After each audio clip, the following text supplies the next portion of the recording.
My name is Delwyn Lewis. I'm 34 years old, and I calculate disaster for a living. As a senior actuary at a premier risk assessment firm in Chicago, I spend my days analyzing failure rates. I look at spreadsheets and predict exactly when a corporate merger will collapse, when a supply chain will fracture, or when a seemingly stable investment will turn into a liability. Numbers never lie. They form patterns. They tell the truth when people refuse to. But despite all my training, I failed to factor in the highest risk of all. I could not predict the trap my wife set for me on our honeymoon. We were 4 hours away from boarding a first-class flight to the Maldives. We had a private villa booked over the water. It was supposed to be the start of our life together. Then I realized my passport was sitting on my home office desk. I turned the car around. I walked quietly into my own house and heard my new bride laughing with her father about how easily I had signed away my life work. They thought I was heading to the airport. They thought I would be trapped on an international flight for 20 hours, flying over an ocean, while they drained the proprietary algorithms I spent a decade building into their family trust. They were wrong. Before I tell you how I dismantled their entire corporate rating operation piece by piece, please welcome back to Edana Told Stories. If you have ever trusted the wrong person and found out they were only looking at your bank account, this story is for you. Drop a comment telling me your age and where you are listening from. Be sure to like and subscribe because the revenge I planned will change how you look at family loyalty forever. Let me take you back 6 hours to the back seat of a black town car on the Kennedy Expressway. The rain was coming down in sheets, blurring the endless line of red taillights ahead of us. The wipers slapped rhythmically against the windshield. I was reading a final encrypted file on my tablet, clearing out my inbox so I could disconnect for 3 weeks. I reached for my pen, and my hand brushed the inner pocket of my leather briefcase. The slot was flat. My passport was gone. I checked my watch.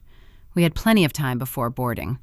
I told the driver to take the next exit and head back to my brownstone in the Gold Coast. I did not call Vanessa to tell her I was coming back. She had told me she was finishing a spa appointment downtown and planned to meet me directly at the terminal with her own luggage. There was no reason to bother her. The driver pulled up to the curb of my street. I told him to keep the engine running. I walked up the stone steps and let myself in through the courtyard entrance. The house was dead quiet. Shadows stretched long across the imported marble floors we had picked out together just 2 months ago. I walked into the kitchen and stopped cold. A heavy crystal tumbler sat on the pristine quartz island. Amber liquid caught the dim light spilling from the hallway. I stepped closer. The sharp, distinct aroma of peat and oak hit the air. Macallan 18 year. I stared at the glass. My chest tightened. Vanessa despised scotch. She strictly drank chilled Chablis and claimed brown liquor gave her migraines. Someone else was in my house. Faint voices drifted down the hallway from the direction of my study. I moved slowly across the rugs. My leather soles made zero sound against the floorboards. I paused just outside the double mahogany doors. They were open a fraction of an inch, spilling a thin slice of warm light into the corridor. I held my breath and looked through the gap. Inside the room, Richard Sterling stood by the window. He was swirling a second tumbler of scotch in his hand. My father-in-law was making himself at home. Vanessa sat in my leather chair behind my desk. She was flipping through a thick stack of legal folios with a casual disregard that made my stomach turn. The marital property clause is buried on page 42 of the holding company charter, Richard said. He took a slow sip of his drink, his eyes scanning the rainy street outside. As long as the transfer initiates while he is out of the country, the jurisdiction defaults to our Delaware courts. It is a clean sweep. Vanessa tapped her manicured fingernail against the polished wood of my desk. Julian has the shell accounts primed, she replied, her voice stripped of the warm, loving tone I had heard at the altar 3 days ago. We just need the 48-hour window while he is in the air and unreachable. The biometric lock transfers tonight. Once he lands, he will not have the clearance to stop the compilation. I stood in the hallway and looked down at my own hands. My fingers were trembling.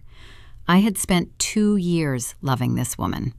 I remembered picking out her engagement ring, listening to her talk about our future, planning a life together.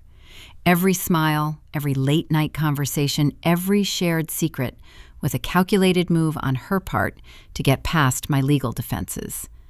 The physical pain in my chest was sharp, like a cracked rib catching my breath. I forced myself to close my eyes and breathe. 1, 2, 3. I pushed the grief down and let the cold, clinical logic of my profession take over. I could mourn my marriage later. Right now, I had to survive. A different man might have kicked the door open. He might have thrown the crystal tumbler against the wall, screamed at his wife, and demanded answers. But my brain is hardwired to assess disaster and mitigate loss. The data presented itself with brutal, undeniable clarity. My marriage was a targeted financial acquisition. The woman I loved was a corporate raider, and her father was the architect of the theft. They had used a wedding ring to bypass my corporate firewall. If I boarded that plane, I would land on an island devoid of United States jurisdiction. I would be stripped of my patents, my wealth, and my autonomy. I reached into my jacket pocket with a steady hand. I pulled out my phone, pressed the camera icon, and hit record on the voice memo app. I captured 3 minutes of their conversation. I recorded Richard listing the exact names of the dummy corporations his son Julian had set up to wash my assets. It was enough audio to prove intent, but far from enough to secure a federal conviction. I needed the paper trail. I needed the digital architecture Julian had built to hide the theft. I backed away from the door. I moved with the precise, deliberate steps of a man navigating a literal minefield. I exited the brownstone the same way I entered, slipping into the damp Chicago evening. I did not return to the waiting town car. I walked 3 blocks south, the rain soaking my shoulders, and flagged a passing yellow cab. Now I am sitting in a cheap motel room with peeling floral wallpaper on the outskirts of the city.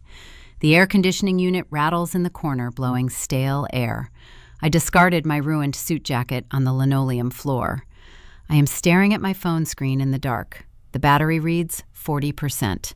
I need to secure my liquid capital before Julian realizes the biometric transfer is stalled and the timeline is compromised. I open my banking app, type in my credentials, and wait for the dashboard to load. My thumb hovers over the screen. A red banner flashes across the display. Access denied. Joint account override activated. A cold sweat breaks across the back of my neck. I try my secondary savings account. The same red banner appears. They are already hunting my digital footprint.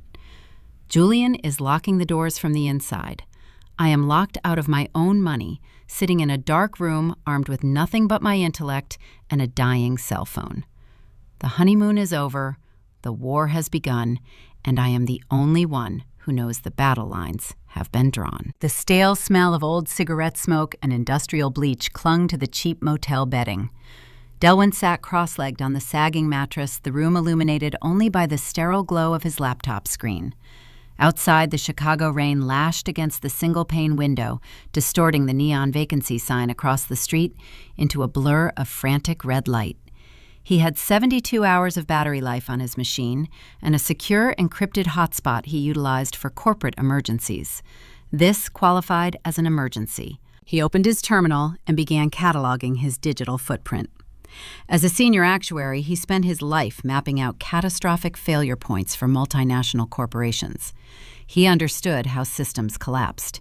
He knew the exact sequence of events required to dismantle a secure network. And now, he had to apply that same forensic detachment to his own life. His fingers flew across the keyboard.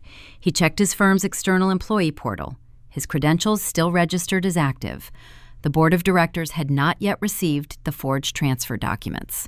The Sterling family needed him airborne and unreachable before they pulled the trigger.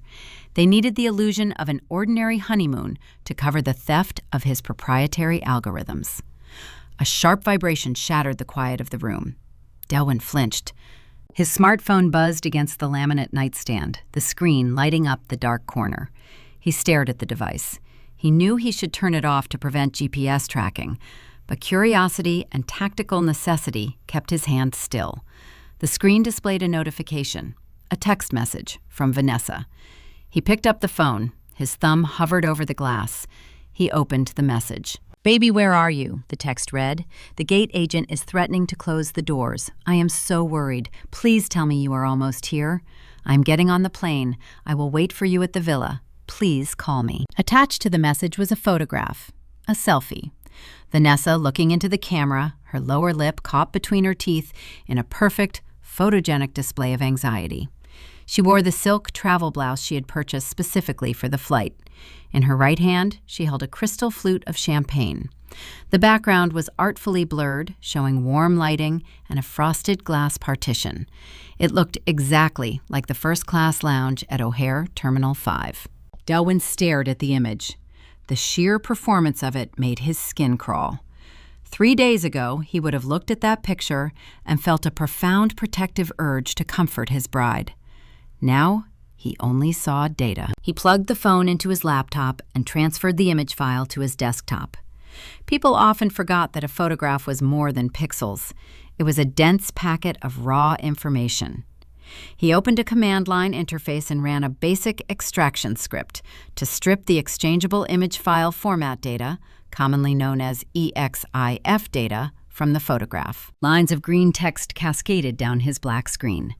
Camera model, aperture, shutter speed, timestamp, and there, buried in the code, was the exact detail he needed. Latitude 41.8818 north, longitude 87.6231 west. Delwyn opened a mapping application and entered the coordinates. The red pin dropped onto the grid, landing miles away from the airport. The pin hovered precisely over the financial district of downtown Chicago. It pointed directly to the towering glass and steel structure of the Sterling corporate headquarters. She was not waiting at Gate K-12. She was standing in her father's boardroom, sipping expensive champagne, playing the role of the frantic wife while she waited for the international flight to take off without him. He disconnected the phone and set it aside. The betrayal was no longer just an overheard conversation in a hallway. It was a documented geographical fact. He needed to establish a defense perimeter, and to do that, he needed capital. He opened a secure browser and navigated to his primary wealth management portal. He had nearly $3 million in liquid assets, the accumulated reward for a decade of flawless risk modeling. He typed in his complex alphanumeric password and hit enter. The loading wheel spun. Delwyn watched the circle revolve, his breathing shallow. The screen flashed gray. Error code 403. Access denied. He frowned, leaning closer to the screen. He typed the password again, slower this time. He hit enter. The same gray screen appeared. A red banner dropped down from the top margin of the browser. Security hold active. Please contact your dedicated account representative. A cold, heavy sensation settled in his gut. He opened a backdoor access portal he utilized for monitoring his personal portfolio health, bypassing the consumer interface to look directly at the server logs. The lines of code told a brutal story. 10 minutes ago, an external user had triggered an emergency asset freeze. The authorization came from a joint account override. Julian. Delwyn closed his eyes. Julian Sterling was Vanessa's older brother and the operational arm of the family trust. Delwyn remembered reviewing Julian's corporate profile a year ago during a casual dinner conversation. Julian possessed his father's insatiable greed, but lacked his patience. Julian treated corporate law like a blood sport, leveraging loopholes to bankrupt rival tech startups and absorb their assets for pennies on the dollar. Julian viewed people as disposable lines on a spreadsheet. And right now, Julian was looking at Delwyn's spreadsheet. The server logs updated in real time. Another ping hit the firewall. Julian was not just locking the accounts. He was actively running a trace program, hunting for the IP address of Delwyn's login attempt. The brother-in-law was trying to pinpoint the exact location of the motel. Delwyn slammed the laptop shut instantly, severing the connection. The room plunged back into darkness. He sat in the quiet, listening to the rain hit the glass. The Sterlings had anticipated his moves. They had utilized the brief window of the marriage certificate to embed Julian as a secondary authorized user on his accounts, disguised as a standard wealth consolidation procedure. Delwyn was locked out of his own life. He reached into his ruined suit jacket and pulled out his leather wallet. He flipped it open. 4 crisp $20 bills and a wrinkled 10. $90. That was his entire operational budget to fight a billionaire family. He had to buy time. If the Sterlings realized he knew about the theft, they would panic. They would bypass the 48-hour honeymoon window and utilize emergency board protocols to force the algorithm transfer tonight. He needed them to feel secure. He needed them to believe their plan was working perfectly. He picked up his smartphone. He needed an excuse that explained his absence from the flight, his inability to make complex decisions, and his sudden silence. It had to be something verifiable, but chaotic enough to prevent immediate scrutiny. He opened the text thread with Vanessa. He began to type, intentionally moving his thumbs clumsily to introduce slight errors into the text. Hit a patch of standing water on the interstate. The cab hydroplaned. Hit the concrete divider hard. EMTs are checking me out now. They say I have a concussion. He paused, staring at the glowing words. The lie tasted like ash, but it was necessary armor. He continued typing. My head is spinning. Cannot make the flight tonight. Go to the villa. I am so sorry. I will catch a flight tomorrow morning once the doctors clear me. Love you. He hit send. The message bubble turned blue and shot up the screen. Delivered. He tossed the phone onto the bed. Sending that text solved his immediate problem, freezing the Sterling timeline by giving them a logical reason for his delay. They would assume the biometric transfer was safe to execute within the original 48-hour window because Delwyn was lying incapacitated in a hospital bed. But the text created a new immediate threat. Julian was meticulous. Julian would not just take the text message at face value. Within the hour, the brother-in-law would start calling emergency rooms across the greater Chicago area, looking for an admission record under Delwyn's name. When he found nothing, Julian would use his corporate security contacts to triangulate the cell tower ping from that exact text message. Delwyn looked around the dark, damp motel room. He could not stay here. The location was compromised the moment he hit send. His smartphone, the device he relied on for every aspect of his professional life, was now a tracking beacon. He stood up and gathered his things. He shoved the laptop into his briefcase and picked up the $90 in cash. He had to leave the smartphone behind. He had to walk out into the freezing Chicago rain, navigate a city he had lived in for a decade without leaving a single digital trace, and purchase a burner phone with paper currency. The transition from a respected corporate executive to a digital ghost was jarring, but Delwyn embraced the cold calculus of his new reality. He opened the motel door, the sound of the storm rushing in to meet him, and stepped out into the night to construct the forensic trap that would ruin them all. The rain hit the pavement with the sound of tearing paper.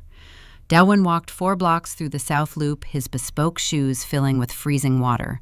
He kept his head down, blending into the late-night shadows, until he found a fluorescent-lit bodega. He purchased a prepaid smartphone with 3 of his wrinkled $20 bills. He did not ask for a receipt. 2 doors down, an all-night diner radiated a dull yellow glow. The bell above the door chimed as he walked in. The air smelled of stale coffee and old fry grease, a stark contrast to the sterile perfection of the Gold Coast brownstone he had just abandoned.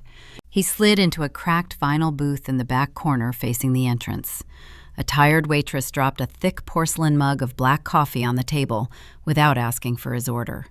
Delwyn nodded his thanks. He pulled his laptop from his leather briefcase and set it on the sticky Formica table.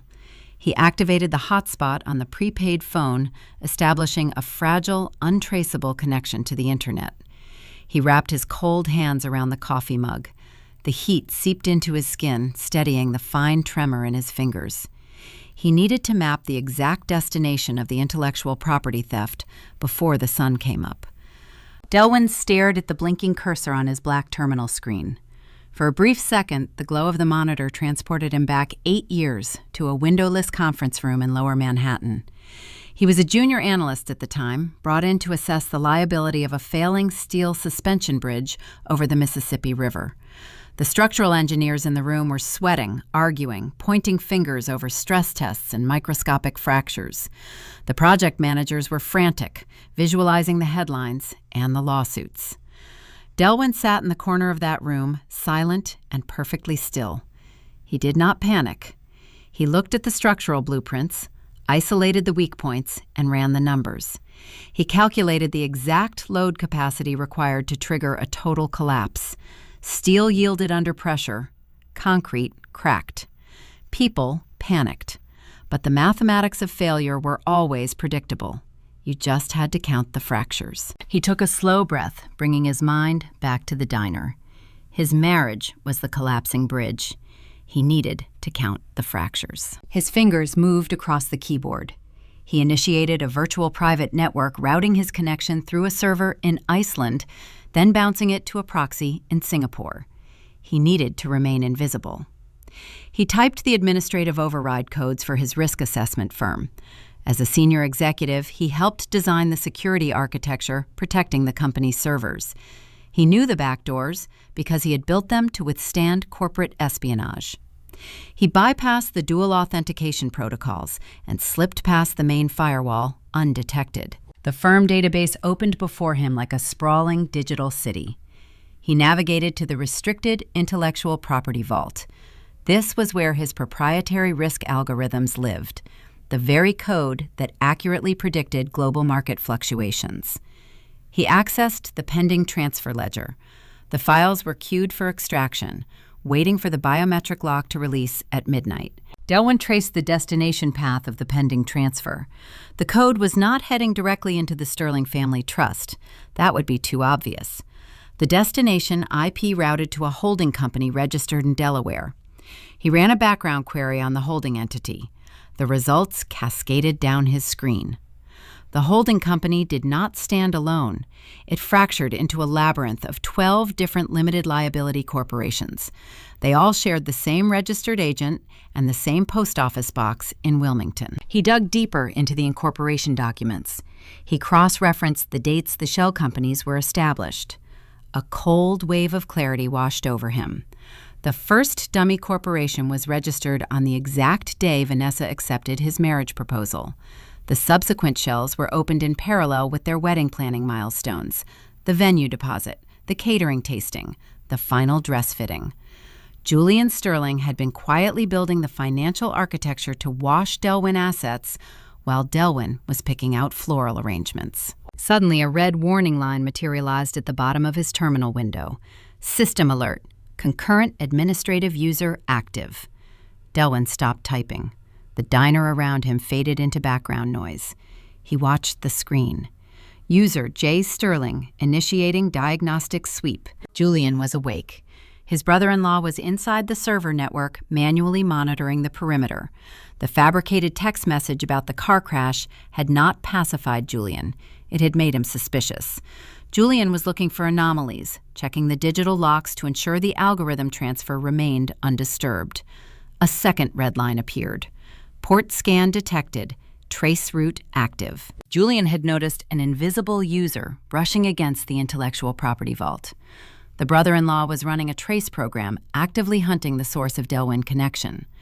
A digital progress bar appeared on the screen, calculating the time until Julian pierced the proxy servers and unmasked the diner location. 4 minutes. A high-stakes game of digital cat and mouse commenced. Delwyn could not just sever the connection. If he vanished now, Julian would know the intrusion was real and initiate emergency lockdown protocols, sealing the algorithms forever.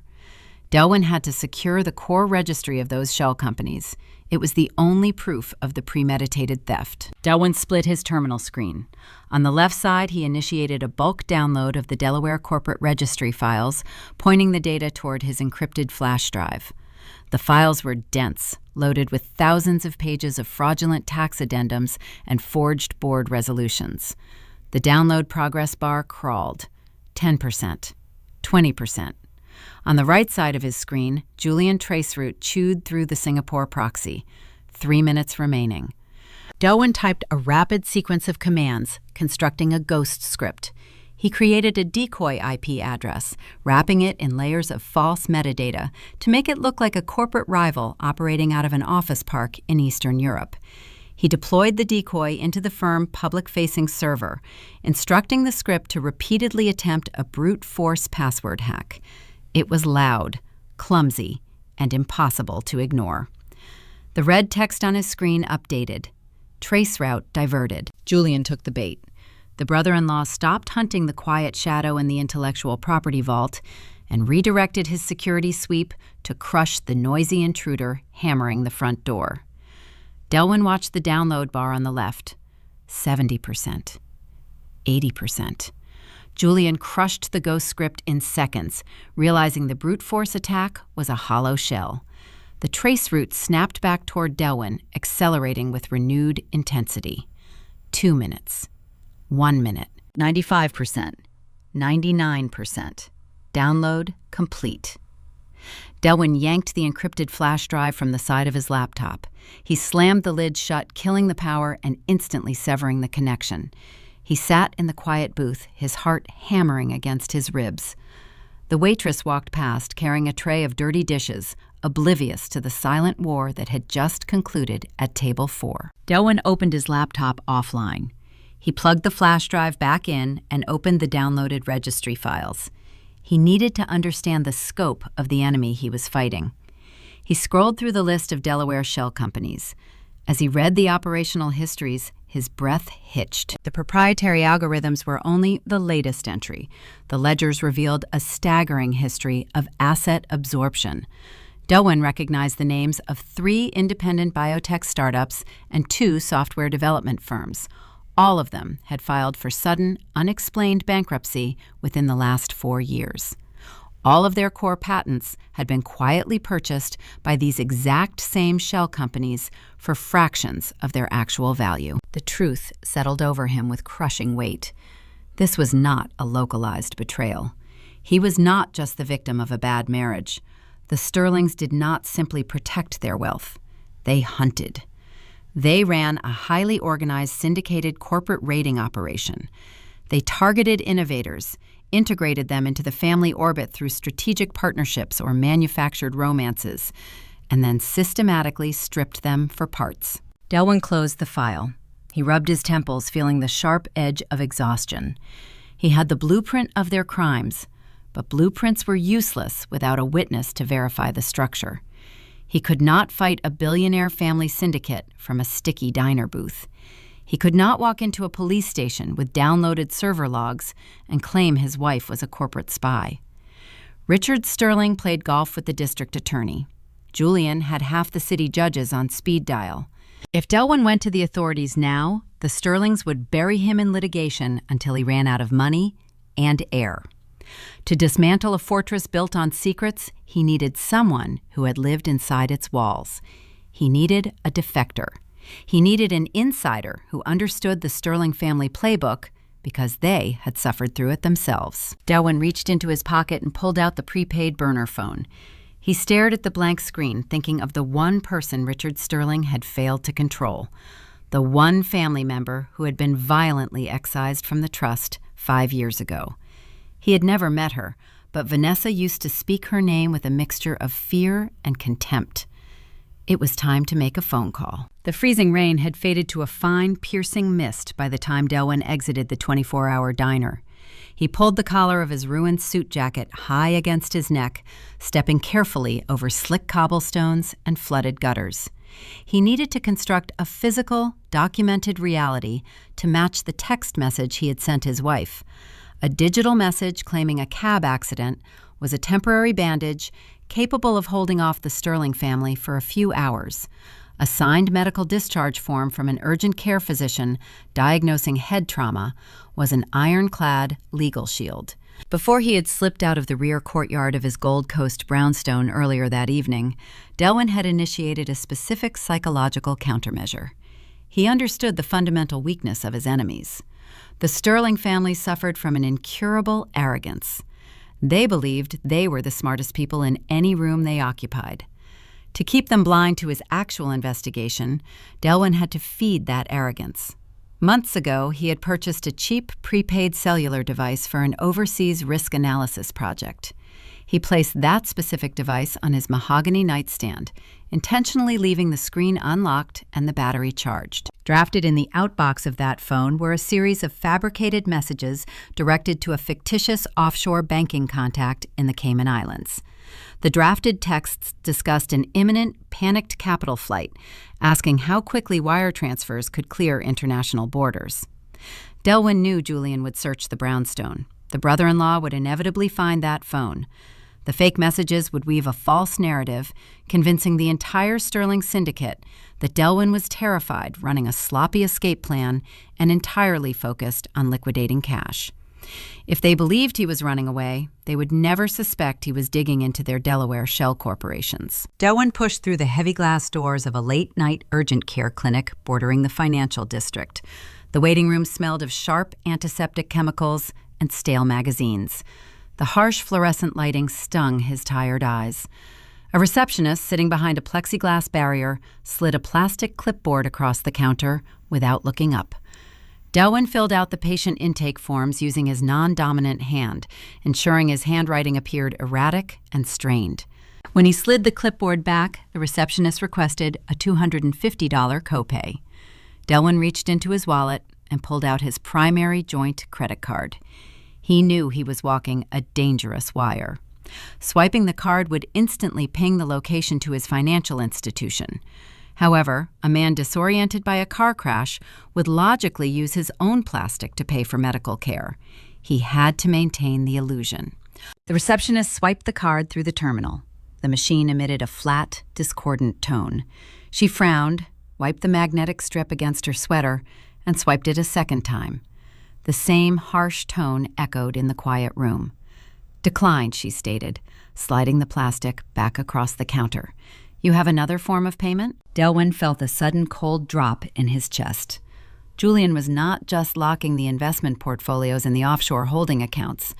The brother-in-law was systematically starving his personal credit lines in real time, severing his ability to purchase food, or hire legal counsel. They were turning a wealthy executive into a financial ghost. Delwyn apologized, feigning embarrassment over a banking error, and asked her to hold his spot in the queue. He stepped back out into the damp, freezing street. He needed immediate, untraceable currency. He did not just need money for the clinic copay. He needed cash to pay the independent forensic auditor he had summoned via a secure, encrypted email 30 minutes prior. The auditor demanded a cash retainer for off-the-books data extraction. Down the dark block, a neon sign buzzed erratically in the barred window of a 24-hour pawnbroker. Delwyn walked inside. The shop was a narrow cage of reinforced security glass smelling of brass polish and desperation. He walked up to the counter and slid his heavy platinum wedding band off his finger. The metal held a significant density, forged with 2 years of manufactured memories and carefully orchestrated lies. He placed the band on the scratched glass counter. The broker, a weary man with permanent grease stains on his hands, picked up the ring with a jeweler loop. He weighed the metal, applied a drop of testing acid, and offered $3,000. It was a fraction of the retail cost, but it was enough to fund a ghost war. Delwyn nodded once. The broker counted out a stack of worn $100 bills. Delwyn slid the cash into his pocket and walked out without looking back. The physical symbol of his marriage was officially liquidated. Returning to the clinic, he paid the receptionist with crisp bills. A physician assistant called his name and led him down a narrow hallway into a sterile examination room. Delwyn sat on the crinkling paper of the examination table and played his part flawlessly. He drew upon his actuarial knowledge of human biology to fake the exact symptoms required. He slurred his words slightly. He complained of double vision, a pulsing temporal headache, and memory fragmentation following a sudden impact against a side window. The attending physician checked his pupil dilation with a bright pen light, asked him to track a moving finger, and documented the corresponding symptoms. The diagnosis was recorded exactly as Delwyn needed: mild traumatic brain injury resulting in acute disorientation. Concussion protocol recommended. Delwyn breathed a silent, measured sigh of relief. The narrative of the distracted, injured husband was now medical fact. As Delwyn walked out of the examination room, clutching his thick stack of discharge paperwork, the sliding glass doors of the clinic parted. Julian Sterling walked into the waiting room. Julian wore a tailored navy trench coat over a charcoal suit, his hair perfectly styled despite the early hour. He projected the polished, predatory grace of a man accustomed to destroying corporate careers before breakfast. Julian scanned the empty plastic chairs and locked his pale blue eyes on Delwyn. The brother-in-law crossed the linoleum floor, extending a hand to grip Delwyn by the shoulder. The gesture appeared to the receptionist as deep familial concern, but the grip dug sharply into the collarbone, a physical assertion of dominance and control. Julian was acting as the scout, dispatched to verify the car crash story and search for loose ends. "Vanessa is beside herself with worry," Julian said, his voice dripping with synthetic sympathy. "She called me from the terminal. I drove straight over the moment I saw the credit card ping, decline. We thought your accounts were compromised in the crash. Are you all right?" Delwyn let his shoulders sag. He rubbed his temples with his free hand, manifesting the exact posture of a broken, vulnerable victim. He apologized profusely for ruining the honeymoon itinerary, claiming the cab driver fled the scene after hydroplaning into a concrete barrier. Julian waved off the apology with a smooth flick of his wrist. His eyes darted over the ruined suit, the damp hair, and the exhausted posture. Then Julian deployed the tactical strike, the real reason he had driven into the city. "Did you manage to salvage your luggage from the wreck?" Julian asked casually. "Specifically, your work bag. Vanessa knows how paranoid you are about leaving the company laptop unattended."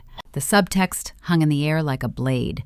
The proprietary algorithms required administrative biometric clearance from that specific machine to halt any internal transfers. Julian needed to know if Delwyn still possessed the keys to the castle. Delwyn looked up, blinking slowly. He let a look of panicked confusion wash over his face. He stammered, his voice rising in manufactured distress, claiming the leather laptop bag flew out the shattered window of the cab and sank into a flooded drainage ditch on the interstate. The machine was gone, swallowed by the storm. A micro-expression of pure triumph flickered across Julian's features. The brother-in-law swallowed the lie whole. Without the laptop, Julian assumed Delwyn was digitally castrated, entirely incapable of accessing the corporate servers or discovering the Delaware shell network. The red herring phone left on the nightstand had primed Julian to see Delwyn as a panicked fool, making this lie perfectly believable. Julian patted Delwyn on the back, promised to handle the clinic bills, and advised him to go home and rest in a dark room. Julian turned and walked out of the clinic, radiating the smug, unquestionable satisfaction of a predator who had successfully cornered his prey. Delwyn watched the glass doors slide shut. The performance concluded. His posture straightened instantly, his eyes sharpened, tracking Julian until the tailored trench coat vanished into the rain. Delwyn looked down at the medical discharge papers in his hand. The physician's signature rested clearly at the bottom of the page, certifying Delwyn suffered severe cognitive impairment spanning the exact 48-hour window the Sterlings intended to use for the algorithm transfer. Any contract deed or corporate amendment executed or authorized during this time frame was now legally void due to documented medical incapacitation. The paper in his hand was an invisible, impenetrable shield. The defense was secured. Now he had to transition to the offense. He folded the medical document into his inner jacket pocket, pulled his collar up against the chill, and walked out into the pre-dawn darkness. He headed toward the subterranean transit tunnels to meet the forensic auditor, ready to unearth the financial rot buried at the very bottom of the Sterling family trust. The subterranean platform of the Jackson Red Line station vibrated with the approaching force of a southbound commuter train. The damp air smelled of ozone, hot steel, and stale rain. Delwyn stood near the edge of the yellow warning tiles, his collar turned up against the draft. The morning rush hour crowd provided the perfect camouflage. Dozens of tired faces stared at glowing screens, ignoring the man in the ruined bespoke suit standing in their midst. Julian Sterling employed a network of private investigators who operated with terrifying efficiency. Those operatives were currently sweeping downtown hotels and transportation hubs, looking for a disoriented executive recovering from a car wreck. They were looking for a victim. They were not looking for a predator. A figure stepped out from behind a concrete pillar, blending seamlessly into the moving current of commuters.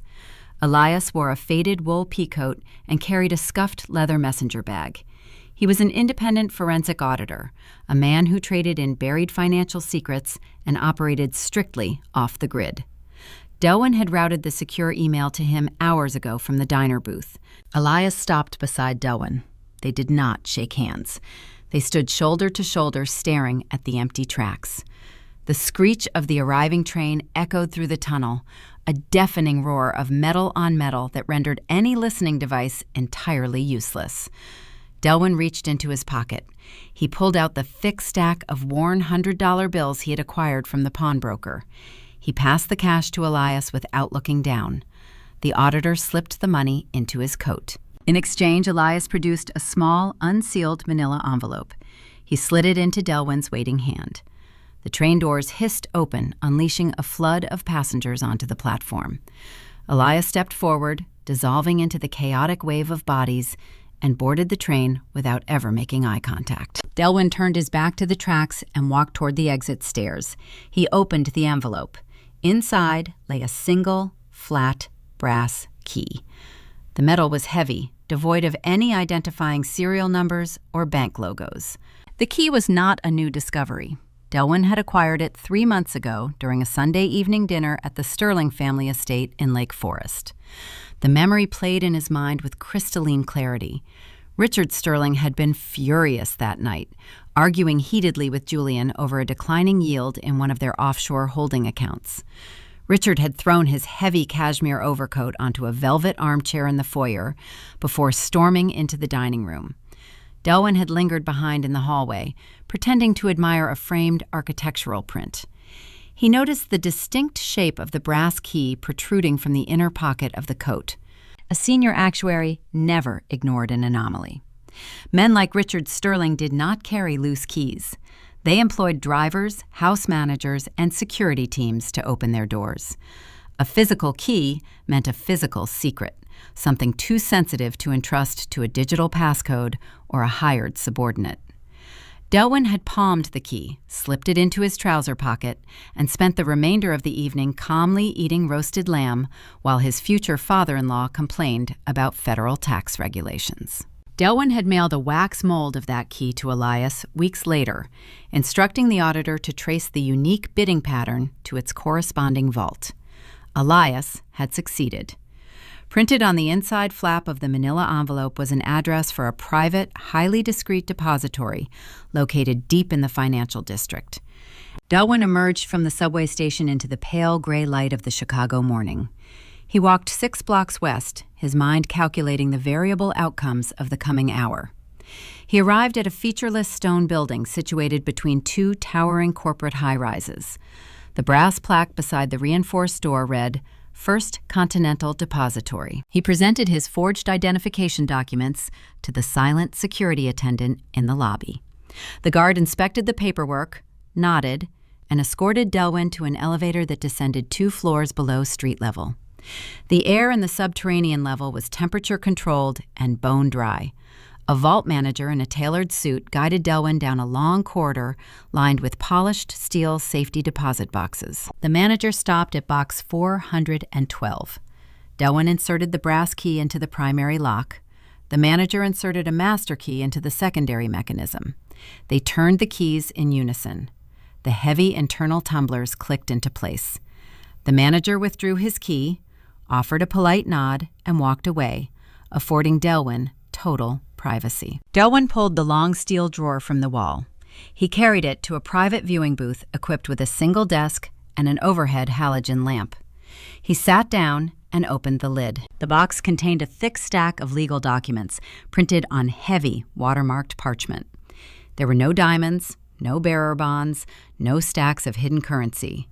Richard Sterling protected paper because paper was the foundation of his empire. Delwyn lifted the top document. It was the original, unredacted draft of the Sterling Family Trust Charter, dated 5 years prior. Delwyn began to read. His eyes scanned the dense paragraphs, bypassing the standard wealth preservation clauses and focusing on the conditional mandates. He turned to page 19, section 4, subsection B. His breath hitched in his throat. The text outlined the specific conditions required for Vanessa Sterling to vest her shares and access her inheritance capital. The clauses were not based on age or educational milestones. They were transactional. The document stipulated that Vanessa would receive her designated equity payout only upon the successful acquisition and integration of external intellectual property assets belonging to a legally wedded spouse. Delwyn placed the document on the desk. He smoothed the paper with his fingertips. The betrayal evolved from a painful emotional wound into a chilling corporate reality. His marriage was not a romance that had slowly degraded into greed. It was a scheduled corporate milestone. The engagement ring, the wedding vows, the shared condominium, the booked honeymoon. Every single moment of their relationship was a contractual obligation Vanessa had to fulfill to satisfy her father and unlock her trust fund. He was never a husband. He was a targeted acquisition strategy. He stared at the signature at the bottom of the page. Vanessa had signed the document with sweeping, elegant loops. She had agreed to harvest his life work long before she ever let him buy her a drink at a charity gala. Delwyn felt a profound, chilling calm wash over his nervous system. The lingering fragments of his grief evaporated, replaced by the lethal clarity of an actuary staring at a broken formula. The Sterlings had treated his life as a mathematical equation. He was going to return the favor. He continued reading the charter, dissecting every paragraph of the trust. A fortress built on strict regulations always contained a structural flaw. The people who drafted these documents were obsessed with control, and control required rigid parameters. Rigid parameters were prone to snapping under the right pressure. He found the fracture on page 47. It was a morality clause buried deep within the fiduciary compliance section. Richard Sterling had built his fortune by staying just an inch outside the reach of the law. To protect the core capital from rogue family members, Richard had instituted a draconian penalty for legal exposure.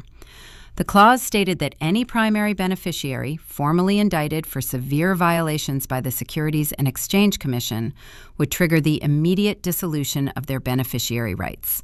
Delwyn read the exact phrasing 3 times to ensure he understood the mechanism. If an SEC indictment was handed down, the offending family member was automatically severed from the trust. Furthermore, if the trust itself was found to be a vehicle for federal wire fraud, the entire capital structure reverted to a series of blind charitable foundations. The Sterling family would be locked out of their own fortune. They would be rendered entirely destitute. The conflict fundamentally shifted. Delwyn was no longer scrambling to build a defense perimeter. He was standing in the armory, loading a weapon designed by his own enemy. If he could prove that Vanessa and Julian were utilizing the trust to commit federal fraud by forging his signature on the algorithm transfer deeds, the SEC would strike. The government would freeze the accounts the morality clause would trigger, and the Sterling Empire would consume itself from the inside out. Delwyn placed the charter back into the steel box. He closed the lid and locked the container, leaving the physical evidence safely buried underground. He walked out of the depository and back into the bustling Chicago morning. He possessed the motive, and he understood the weapon.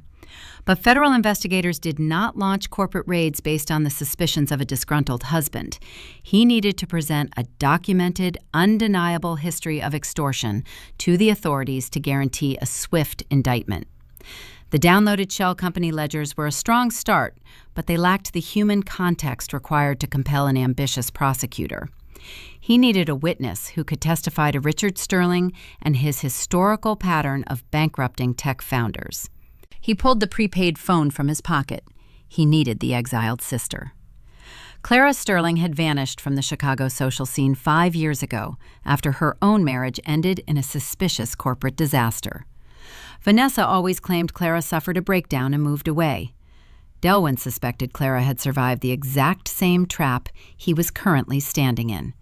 He just had to find her before Julian realized the prey had become the hunter. The commuter train rattled north along the elevated tracks, carrying Delwyn away from the financial district and into the quiet gray morning of Evanston. He sat near the rear doors, watching the wet brick buildings slide past the smeared glass. Elias had delivered more than a vault key in the subway station. The auditor had also provided a single handwritten address on the inside of the manila envelope. It was the current location of Clara Sterling. The diner sat on a forgotten corner near the university campus. The exterior featured a cracked neon sign and peeling green paint. Delwyn pushed the heavy glass door open. The interior smelled of burnt coffee grounds and harsh ammonia cleaning solution. The breakfast rush had not yet started. A few tired college students hunched over textbooks in the front booths. Delwyn walked toward the back, his wet shoes squeaking softly against the checkered linoleum floor. Clara Sterling sat alone in the final booth. She did not look like her sister. Vanessa possessed a curated, flawless aesthetic designed to disarm and manipulate. Clara wore a faded gray wool sweater and dark denim. Her dark hair was pulled back into a severe knot. Her face bore the sharp, hollow angles of a woman who had spent years looking over her shoulder. Delwyn slid into the vinyl booth across from her. Clara did not offer a greeting. Her eyes darted down to his hands, then back up to his face. She evaluated him with the cold, pragmatic calculation of a survivor assessing a new threat. "You look awful," Clara said. Her voice carried a faint tremor, but her gaze remained fixed. "I forgot my passport," Delwyn replied. "It saved my life." Clara picked up her stainless steel fork. She placed it exactly 1 inch from the edge of the Formica table. She picked up her knife and aligned it perfectly parallel to the fork. She touched the base of the spoon, nudging it a millimeter to the left until the spacing was flawless. The repetitive, obsessive physical action painted a vivid picture. 5 years of geographical distance had not erased the trauma of growing up inside the Sterling family syndicate. Richard exerted control by creating chaos. Clara managed her anxiety by enforcing microscopic order. "I read the trust charter this morning," Delwyn said, keeping his voice low. "I know about the conditional inheritance mandate. I know Vanessa married me to harvest my firm." Clara stopped moving the silverware. She rested her hands in her lap. 5 years ago, I was married to a man who built predictive logistics software," she said quietly. "Richard told me my husband needed the guidance of the family trust to scale the business. It was presented as a partnership, a generous gift from a supportive father. When my husband realized Julian was siphoning the patents into Delaware shell companies, he refused to sign the final integration deeds." Delwyn watched the muscles in her jaw tighten. "And what did your father do?" "He buried us," Clara stated. Richard flooded the courts with frivolous breach of contract lawsuits. He pressured our venture capital backers to pull their funding. He froze our personal assets using the same joint account loopholes he is using on you right now. My husband cracked under the pressure. The business went into receivership. Richard bought the software at a foreclosure auction for pennies. When I defended my husband, my father excised me from the family tree. I walked out of Lake Forest with a suitcase and a bus ticket. Delwyn absorbed the data. The operational playbook was identical. The Sterlings did not invent new strategies. They repeated the same hostile takeover tactics because the tactics yielded consistent profits. "I need you to testify," Delwyn said. "I have the digital ledgers for the Delaware Shell Network. I can prove Julian is washing the assets. But I need a witness to establish the historical pattern of extortion. I need you to tell a federal judge what Richard did to your husband." Clara let out a short, hollow laugh. She reached into her canvas tote bag and pulled out a small leather pouch. "You think a judge cares about a story from a bitter, disinherited daughter? I tried that route. 12 months ago, I walked into the regional office of the Securities and Exchange Commission. I sat in a windowless room with a federal investigator for 4 hours. I told them everything." Delwyn leaned forward, the vinyl seat creaking beneath his weight. "You went to the federal government." Clara unzipped the leather pouch. The investigator was sympathetic. He took meticulous notes. And then he told me that a compelling story about a ruthless billionaire is not enough to secure a subpoena. Corporate espionage is difficult to prove when the family controls the boardrooms. The investigator said he needed a smoking gun. He needed the paper trail linking Richard directly to the fraudulent actions. She reached into the pouch and withdrew a silver flash drive. She set it on the table between the coffee cups. "I spent the last year acquiring the paper trail," Clara said. "I paid a disgruntled paralegal inside my father's legal department to breach their archived servers. This drive contains the internal email correspondence between Richard and Julian from 5 years ago. It holds explicit written instructions from Richard ordering Julian to forge the transfer deeds for my husband's software company. It proves a coordinated conspiracy to commit federal wire fraud." Delwyn stared at the silver metal casing. The drive was the missing variable. Combined with his downloaded shell registry and the medical alibi protecting his own assets, this flash drive elevated the conflict from a messy corporate divorce to a catastrophic federal racketeering case. This single piece of hardware possessed the power to dismantle the entire Sterling empire. He reached across the table to take the drive. Clara slammed her hand down, pinning the metal to the formica. Her eyes hardened. "This is not charity," Clara said, her voice dropping to an icy whisper. "I did not spend a year building a federal case just to hand you the detonator for free. Richard took my future. I intend to buy it back." Delwyn pulled his hand away. He understood the rules of the transaction. "What is the price?" "I know your employment contract," Clara replied. "You hold a secondary tier of executive stock options tied to the long-term performance of your risk assessment firm. Those options are held in an independent board escrow. Julian cannot freeze them with a joint account override because they do not technically belong to you until they vest next quarter." Delwyn felt the blood drain from his face. Those escrowed options were his golden parachute. They represented his sole remaining safety net, the only financial resource Julian had failed to locate. They were worth nearly $2 million upon vesting. "I want them," Clara demanded. "All of them. I want an irrevocable transfer of your escrowed equity assigned directly to my holding account.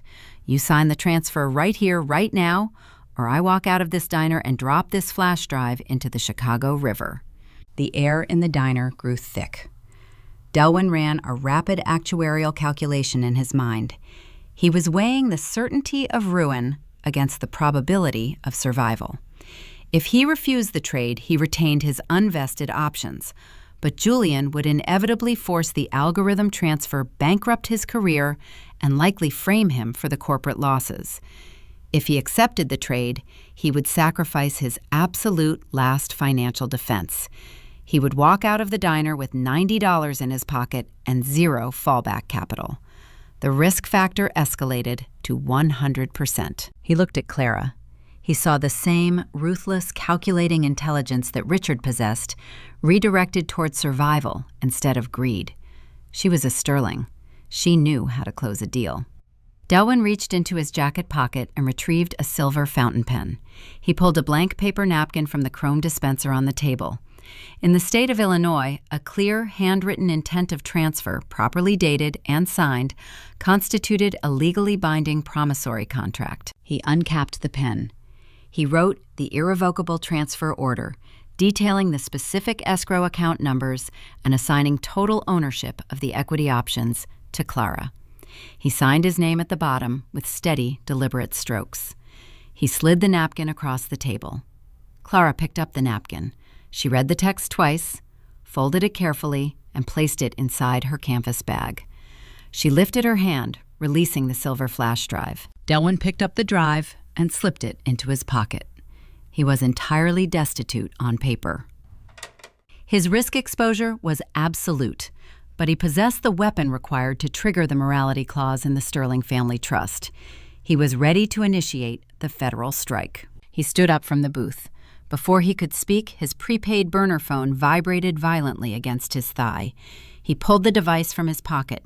He had configured the phone to route urgent news alerts containing his firm name.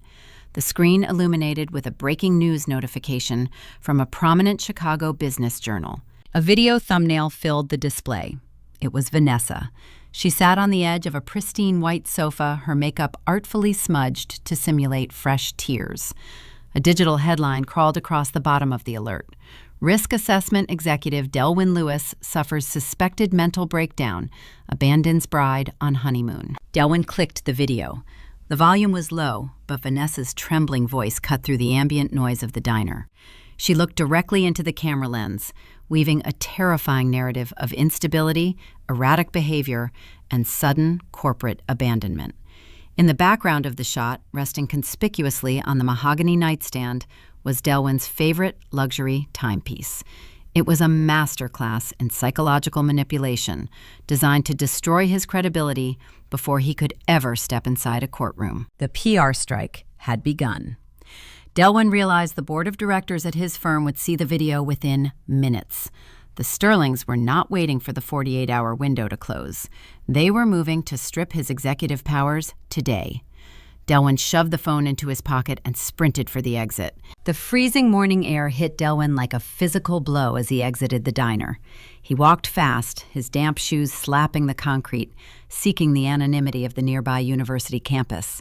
He found an empty concrete bench shielded by a sprawling oak tree, sat down, and pulled the burner phone from his coat pocket. He clicked the video link again, needing to dissect the enemy strategy. Vanessa filled the small screen. She sat on the edge of a pristine white boucle sofa, a piece of furniture they had selected together for the Gold Coast brownstone. Her aesthetic was flawlessly curated to project vulnerability. She wore an oversized cashmere sweater that made her look fragile. Her makeup was expertly smudged beneath her eyes, suggesting hours of solitary weeping. She looked directly into the camera lens, her voice trembling with synthetic grief. "He just vanished," Vanessa whispered to her digital audience. "We were supposed to board our flight. We were starting our life. But the pressure of his firm, the stress of the algorithms, it broke him. He suffered a total mental collapse and walked out into the storm. I do not know where my husband is." The camera angle shifted, panning slowly across the master bedroom until it rested on the mahogany nightstand. Resting conspicuously under the soft glow of a reading lamp was a silver Patek Philippe watch. Delwyn stared at the frozen frame. His pulse thudded against his ribs. The watch was a family heirloom passed down from his grandfather. As an actuary, Delwyn lived by the precise measurement of time. He never removed that timepiece unless he was sleeping or showering. It was a known, established trait among his colleagues and friends. Leaving the watch behind was not an accident. It was a calculated, theatrical prop. Vanessa had staged the scene to visually confirm her narrative. A man of logic does not abandon his grandfather's watch on his honeymoon night unless his mind has entirely fractured. The social media strike was a masterpiece of character assassination. Vanessa possessed a substantial online following built over years of posing as an advocate for corporate wellness and philanthropic causes. Her followers viewed her as a beacon of empathy. She was weaponizing that cultivated trust, transforming a targeted corporate raid into a public tragedy. Delwyn closed the browser. The video was not intended to generate online sympathy. Social media was merely the delivery mechanism. The true target of the broadcast was the executive board of his risk assessment firm. He stood up and walked toward the university library. The towering stone building offered warmth and rows of public computer terminals. He bypassed the security desk, mingling with a crowd of tired graduate students, and found a secluded workstation in the basement reference section. The air smelled of old paper and dust. He sat down and initiated a secure, encrypted connection to his corporate intranet. The internal communication dashboard was a landscape of pure panic. The viral video had ignited a firestorm. Delwyn watched the firm's stock price ticker in the corner of his screen. It was trembling and pre-market trading dipping sharply as institutional investors reacted to the news of a primary architect suffering a mental breakdown. Risk assessment firms relied on the illusion of infallible stability. A volatile founder was a lethal liability. An urgent notification flashed in red text at the top of the portal. The chief executive officer, a man Delwyn had mentored for 5 years, had published an emergency board resolution. Delwyn opened the document. The text outlined a mandatory binding vote scheduled for Friday at 9 in the morning. He read the agenda. Richard Sterling had utilized the panic to execute a flawless proxy maneuver. Several key board members owed their positions to Sterling venture capital backing. Richard was pulling those invisible strings, forcing the board to invoke the medical unfitness clause buried in the corporate bylaws. The resolution proposed stripping Delwin of all administrative privileges, freezing his voting rights, and manually overriding the biometric locks to secure the proprietary algorithms. The justification listed in the document was corporate preservation. The proposed solution was an immediate merger of the algorithms with the Sterling Family Trust subsidiary, framed as a protective harbor to stabilize the tumbling stock price. Delwin leaned back in the hard wooden chair. He closed his eyes and ran a predictive behavioral model on the 12 board members. He did not need a computer to calculate the outcome. He knew these people. They were pragmatists driven by self-preservation. Faced with a plunging stock valuation and an unhinged founder, they would vote unanimously to authorize the transfer. They would sacrifice Delwin to save their own portfolios. The trap was closing. It was Wednesday morning. He had exactly 48 hours before the Friday vote severed his access forever. He evaluated his arsenal. He possessed the medical discharge papers establishing his alibi. He held the downloaded registry mapping the Delaware shell corporations. He carried Clara's silver flash drive containing the historical conspiracy evidence. It was a formidable collection of data, but it lacked the critical spark required to detonate the Sterling empire. The Securities and Exchange Commission would not freeze the trust accounts based solely on historical emails and a network of empty holding companies. To trigger the lethal morality clause hidden in the trust charter, Delwin needed the smoking gun of an active, ongoing felony. He needed the forged integration contract. Julian had initiated the pending algorithm transfer using a physical document bearing a falsified signature. That document was the tangible proof of federal wire fraud. It was the keystone of the entire illegal operation. Without it, Julian could claim the transfer was a clerical error or an automatic corporate protocol. Delwin typed a rapid sequence of commands, searching the firm cloud servers for the uploaded transfer deed. The search yielded 0 results. Julian was too smart to leave a forged federal document floating in a vulnerable cloud network. A cold realization crystallized in Delwin's mind. Julian was a predator who liked to keep his trophies close.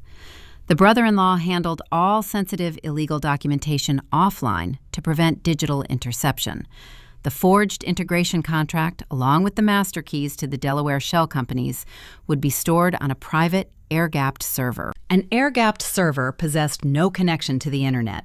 It was a digital island, immune to remote hacking, phishing strikes, or external proxy breaches. The only way to extract data from an air-gapped machine was to stand directly in front of the terminal and plug in a physical drive. Delwin knew exactly where Julian kept his private server.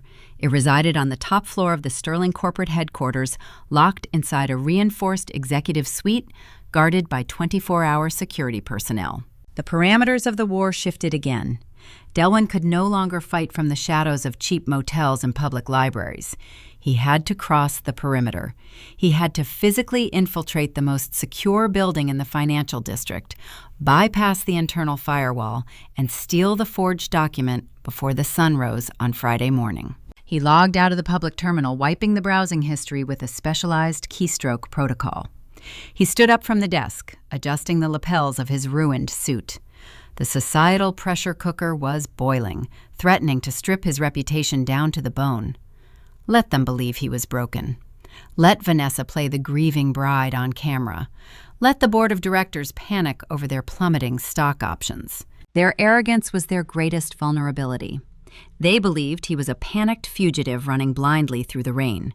They did not realize he was calculating the exact coordinates of their destruction. Delwin walked out of the library and into the bustling campus courtyard. He needed a tactical advantage, a blind spot in the Sterling security apparatus. He thought back to a dinner conversation from months ago, a fleeting moment of mockery that provided the key to the castle.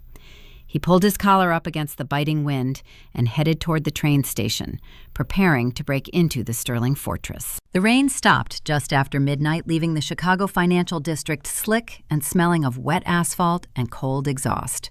Delwyn walked down the narrow service alley behind the Sterling corporate headquarters. The towering structure of glass and steel loomed above him, a monument to inherited wealth and predatory business tactics. At 2 a.m, the building appeared dormant, but Delwyn knew a fortress never truly slept. He moved past a row of industrial dumpsters and located the primary telecommunications junction box, recessed into the brick wall. This was the external maintenance node. It was the physical route connecting the internal corporate network to the municipal grid. The air-gapped server on the top floor, where Julian hoarded his illegal documents, was isolated from the internet. However, local fire codes and municipal building regulations mandated a hardwired diagnostic port at ground level for emergency municipal access. It was a microscopic structural flaw, a tiny vulnerability in an otherwise impenetrable digital vault.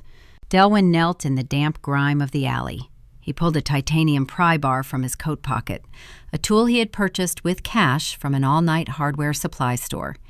He wedged the flat edge under the heavy steel panel of the utility box and applied steady pressure.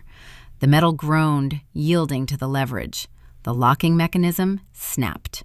He pulled the panel open, exposing a complex nervous system of fiber optic cables and copper wiring. He reached into his leather briefcase, retrieved his laptop, and connected a shielded Ethernet cable directly into the primary diagnostic port. The screen illuminated his face with a pale blue glow. He initiated the terminal interface. A stark command line prompt appeared, demanding administrative credentials. Julian was a paranoid man who built sophisticated digital walls, but Delwyn understood that human arrogance always provided a back door. He closed his eyes and recalled a specific dinner party hosted at a trendy West Loop restaurant a year ago. Vanessa had ordered a second bottle of expensive wine and spent 20 minutes mocking her brother. She laughed about Julian still wearing his old college signet ring, clinging to his university glory days. She found it hilarious that Julian, a ruthless corporate raider, still used his fraternity founding year and Greek letters as the root password for his personal devices. It was a psychological blind spot. Julian believed his external firewalls were so intimidating that no rival would ever reach the final password prompt.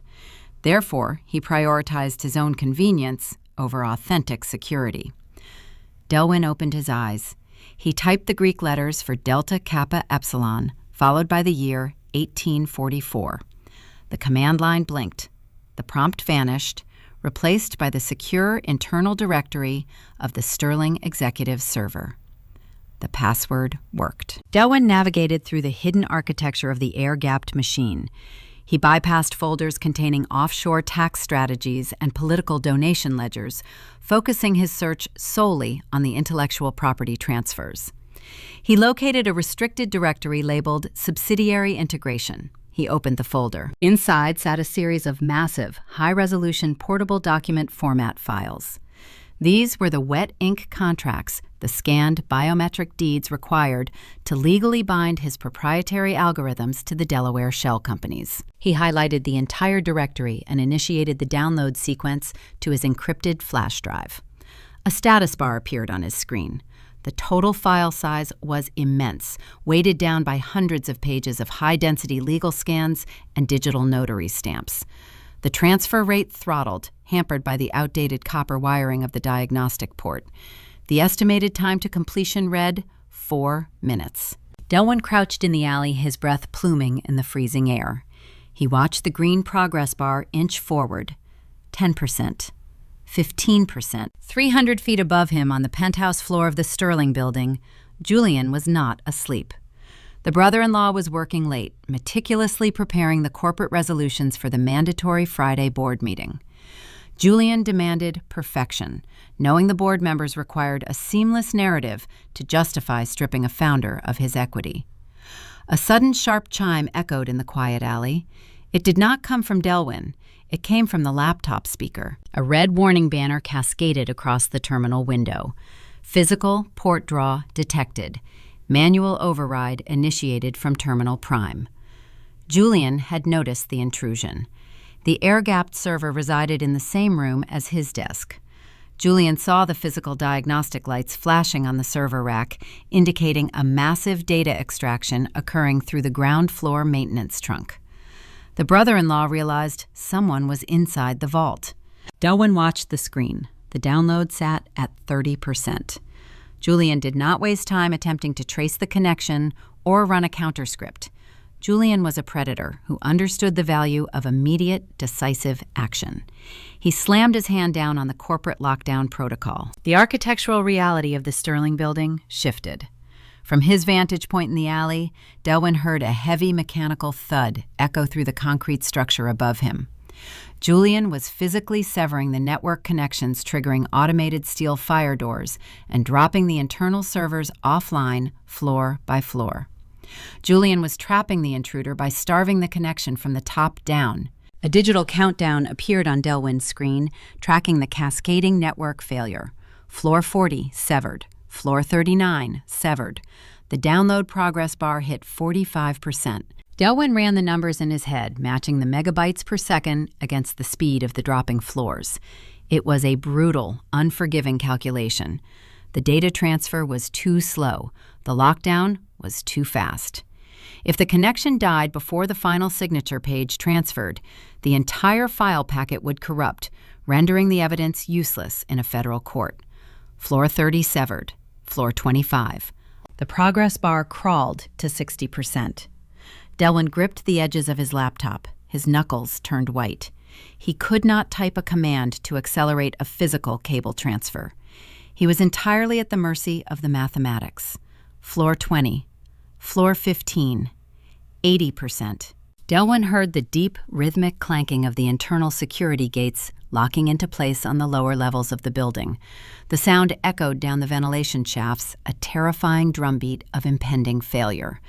Julian was sealing the fortress, isolating the ground floor trunk line. Floor 10. Floor 5. 90%. The interface flickered, struggling to maintain the signal as the primary routing switches powered down above him. Delwyn stared unblinking at the screen. The cold alley faded away. There was only the green bar and the dropping numbers. Floor 3, 95%. Floor 2, 99%. The final packet of data pushed through the copper wire. The progress bar hit 100%. The folder icon on his desktop solidified, indicating a successful, uncorrupted extraction. Less than a second later, the terminal screen went pitch black. The connection died. Julian had severed the ground floor trunk line. Delwyn let out a ragged breath. He pulled the Ethernet cable from the port, his hands shaking from the adrenaline. He closed the heavy steel panel of the utility box, grabbed his laptop, and retreated deep into the shadows of the alley. He sat on a discarded wooden pallet, shielded from the street view, and opened his machine offline. He navigated to the encrypted flash drive and opened the primary integration contract. He scrolled past the endless pages of corporate jargon, searching for the final execution page. The document loaded. There, resting on the bottom line, was his signature. It was a flawless, terrifying forgery. The slant, the pressure points, the specific curve of the letter D. It looked exactly like his own handwriting. But Delwyn possessed an actuary eye for detail. He zoomed in on the high-resolution scan. He noticed a microscopic hesitation mark on the final loop of the letter S. It was a fluid, elegant sweep that betrayed the author. It was the exact same loop Vanessa used when she signed their marriage certificate. His wife had forged the federal transfer deed. The document in his possession was the smoking gun, the definitive proof of wire fraud required to trigger the morality clause and annihilate the Sterling family trust. A profound sense of triumph washed over him, a cold satisfaction born of undeniable proof. He had secured the weapon. Then a final system log generated on his desktop. It was a tiny text file deposited into his local directory in the exact millisecond before Julian severed the physical connection. Delwyn opened the text file. His stomach dropped. The file contained a single string of alphanumeric characters. It was a media access control address, a MAC address. Julian had not just dropped the floors to stop the download. The brother-in-law had utilized the lockdown protocol to execute a localized hardware ping, bouncing a signal off the connecting device to register its unique physical identity. The MAC address displayed on the screen belonged to Delwyn corporate laptop. The illusion shattered. Julian now possessed indisputable technical proof that the machine pulling data from the alleyway belonged to his brother-in-law. Julian knew the laptop was not submerged in a flooded drainage ditch. He knew the frantic text message about the hydroplane and cab was a calculated lie. Julian knew Delwyn did not have a concussion, was not incapacitated in a hospital bed, and was fully aware of the corporate theft. The element of surprise evaporated into the cold Chicago night. The dynamic of the war inverted instantly. Delwyn was no longer a hidden ghost gathering evidence against an arrogant, unsuspecting enemy. He was an exposed threat holding a loaded gun, and the Sterlings knew he was coming for them. He closed the laptop, the weight of the coming dawn pressing down on his shoulders. He had to prepare the legal trap before Julian sent his security operatives into the streets to silence him permanently. The pale morning sun breached the horizon over Lake Michigan, casting long gray shadows across the empty streets of the financial district. Delwyn walked away from the alleyway, his ruined suit clinging to his damp skin. He held the encrypted flash drive tight inside his pocket. He possessed the evidence of a staggering corporate crime. The next logical step for an ordinary citizen was to locate the nearest police precinct and hand the data to a detective. Delwyn was not an ordinary citizen, and he understood the hidden mechanics of Chicago politics. Richard Sterling treated the local police department like a wholly owned subsidiary. The billionaire funded the annual union pension galas and played golf with the precinct captains. If Delwyn walked into a local station and accused Vanessa of forgery, the desk sergeant would make a single phone call. The evidence would vanish into an evidence locker, and Delwyn would find himself detained under a mandatory psychiatric hold, validating the tearful social media video his wife had broadcast to the world. He bypassed the municipal authorities entirely. He headed straight for the Dirksen Federal Building. He waited across the street at a corner coffee cart until the heavy glass doors unlocked for public hours. He navigated the stringent security checkpoint, placing his briefcase and the metal flash drive onto the scanning belt. The armed guards paid no attention to his disheveled appearance. In the federal courthouse, desperation was the standard uniform. Delwyn rode the elevator to the criminal division. He approached the reception desk and requested a meeting with Assistant United States Attorney Marcus Thorne. Marcus and Delwyn shared a complicated history. They had attended the same prestigious university a decade ago, competing fiercely in the same advanced economic modeling seminars. Delwyn had chosen the lucrative path of private sector risk assessment. Marcus had chosen the grinding, ambitious ladder of federal prosecution.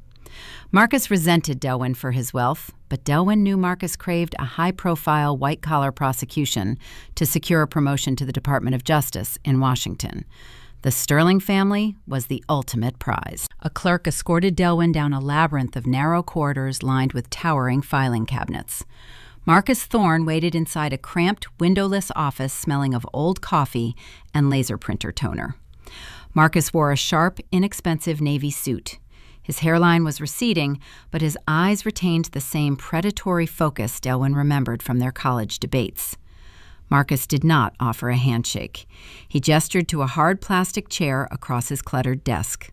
"You look like you slept in a drainage ditch," Marcus observed, his voice dry and devoid of warmth. "I saw the video your wife posted this morning. The financial news networks are running it on a loop. Your firm stock is bleeding." "The video is a preemptive distraction," Delwyn replied. He reached into his pocket, retrieved the silver flash drive, and placed it onto the center of the desk. "They are trying to cover up a syndicated corporate raid. I have the internal ledgers of 12 Delaware shell companies, and I have the forged integration deeds transferring my proprietary algorithms into the Sterling Family Trust." Marcus stared at the small metal rectangle.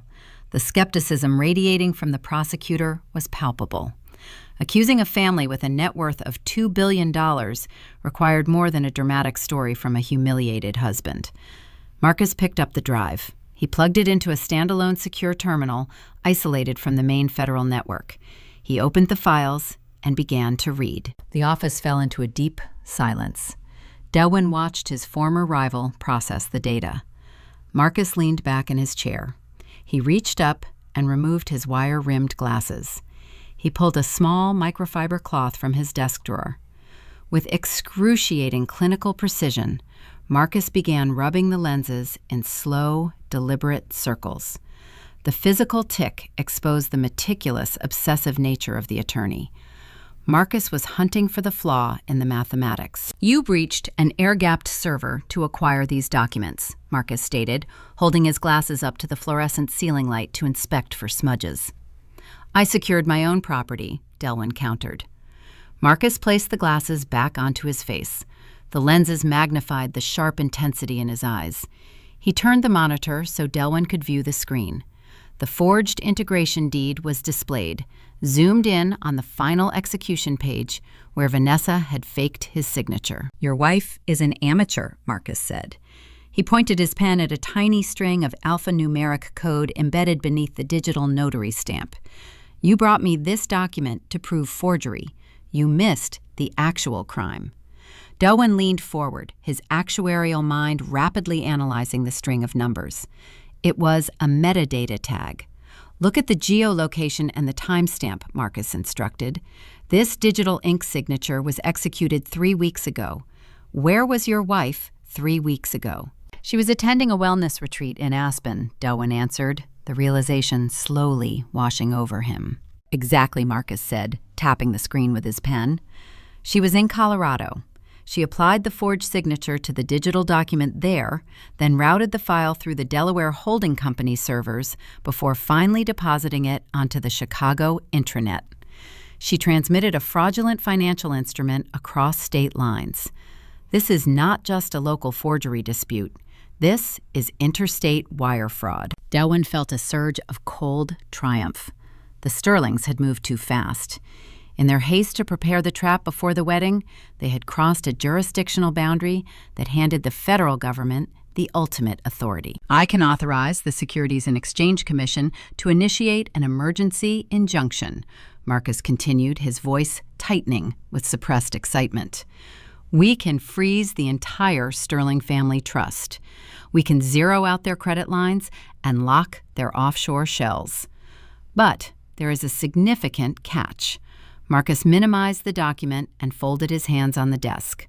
"A stolen digital file is just a file," Marcus warned, issuing a stark reality check. "If I walk into a federal court today with data you ripped from an alleyway junction box, Richard Sterling will hire 50 defense attorneys. They will argue the document was a scrapped draft, a hypothetical training exercise, or the work of a rogue paralegal. They will claim no crime occurred because the contract was never executed." "What do you need?" Delwyn asked. "I need the crime to become a tangible reality," Marcus replied. "For the SEC to successfully freeze the assets and trigger the federal indictments, the Sterlings must voluntarily and publicly submit this forged document. They have to present it to your corporate board of directors at the Friday meeting to formalize the theft. The moment they hand that paper to the board, the wire fraud is actualized. The trap snaps shut." The strategic parameters of the war narrowed to a single, terrifying bottleneck. Delwyn understood the gravity of the requirement. The Sterlings had to walk into the boardroom and commit perjury in front of a dozen witnesses. "But there is a fatal complication," Delwyn admitted, his voice low. "Julian knows I have these files. He captured my hardware address during the download last night. He knows I am not incapacitated." Marcus frowned, the implication sinking in. "Julian is a predator. If he suspects you are building a federal case, he will panic. He will abort the Friday board meeting, burn the forged documents, and wait for a safer opportunity to bankrupt you. You will lose the firm, and I will lose my prosecution." Delwyn stared at the blank wall behind the prosecutor. The logic was inescapable. The only way to ensure the Sterlings brought the forged documents to the boardroom was to make them feel invincible. Julian needed to believe the alleyway server breach was a desperate, failed attempt by a broken man who lacked the courage to weaponize the data. The Sterlings operated on arrogance. Delwyn had to feed them an overwhelming dose of victory to blind them to the federal crosshairs. He had to lower his own defenses and willingly step into their trap. He could not fight them with defiance. He had to fight them with submission. "I have to surrender," Delwyn said, his voice devoid of emotion. Marcus watched him carefully. "You have to convince Richard Sterling that you are a defeated coward. You have to beg him for mercy. If he thinks he has crushed you, his ego will compel him to finalize the theft on Friday just to humiliate you in front of your own company." Delwyn stood up from the hard plastic chair. The physical exhaustion weighing down his limbs evaporated, replaced by a chilling, calculated resolve. He was going to strip away his pride and play the role of the ruined husband. He reached for the handle of the office door, preparing to make a phone call to the man who was actively trying to destroy his life, ready to bait the billionaire out into the open. The cold adhesive patch pulled tight against the skin over his sternum. Delwyn stood on the bustling sidewalk outside the federal courthouse, adjusting his damp shirt collar to conceal the tiny microphone taped to his chest. Assistant United States Attorney Marcus Thorne had authorized the hidden recording device under a swift emergency warrant. The federal wire was active, transmitting a secure, encrypted audio signal directly back to the prosecutor. Delwyn possessed the weapon. Now he had to walk into the lion den and convince the apex predator to open his jaws. He pulled out his burner phone and dialed a private number he had memorized months ago. He bypassed the executive receptionists and the corporate gatekeepers, connecting directly to the private office of his father-in-law.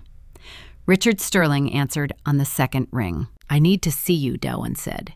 He stripped all the natural resonance from his voice, adopting the hollow, breathless cadence of a man hovering on the edge of a panic attack.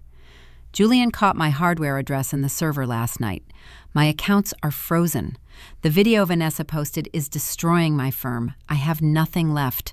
I just want to settle this quietly." A heavy, satisfied silence hung on the line.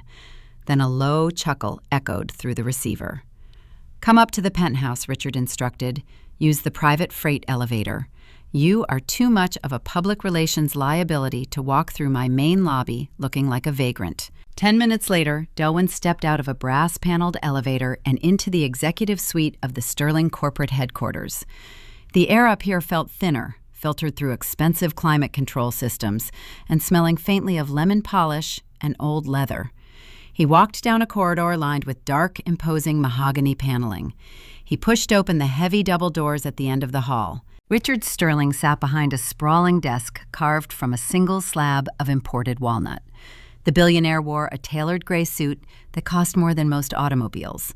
Floor-to-ceiling windows framed the sprawling Chicago skyline behind him, placing the city visually beneath his expensive Italian leather shoes.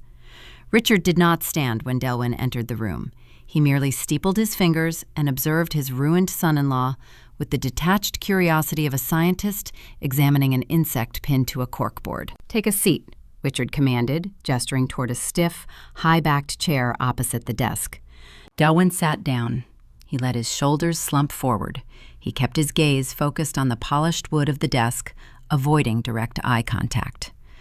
Actuarial science required the meticulous application of variable data to predict outcomes. Delwyn applied those same mathematical principles to human behavior. He knew Richard demanded absolute submission. If Delwyn showed a single spark of defiance, Richard would sense a trap. Richard reached toward a humidor resting on the corner of his desk. He opened the polished cedar box and selected a thick, aromatic, hand-rolled Cuban cigar. He clipped the end with a silver cutter and ignited it with a heavy butane torch. A plume of fragrant blue smoke drifted toward the ceiling. Then Richard reached into a lower drawer. He pulled out a thin, brittle, machine-rolled cigar wrapped in cheap cellophane. He tossed it across the desk. It landed near Delwyn with a hollow, insulting clatter. "You look like you could use a distraction," Richard said, blowing a ring of smoke. The gesture was a master class in psychological domination. The billionaire enjoyed premium luxury while forcing his defeated opponent to accept a dry, inferior scrap. It was a tangible display of the new power dynamic. Delwyn picked up the cheap cigar. He did not ask for a lighter. He held the brittle tobacco in his hands, rolling it between his fingers, embracing the humiliation because the hidden microphone was capturing every single second of the interaction. "I am done fighting," Delwyn whispered, allowing his voice to crack perfectly on the final syllable. Julian won. "My server breach last night was a foolish, desperate mistake. I thought I could find a loophole, but Julian locked the firewalls before I could extract anything useful." Richard smiled. The corners of his eyes crinkled with genuine amusement. "Julian is thorough. He learned from the best." "I have $90 in my pocket," Delwyn continued, staring at his wet shoes.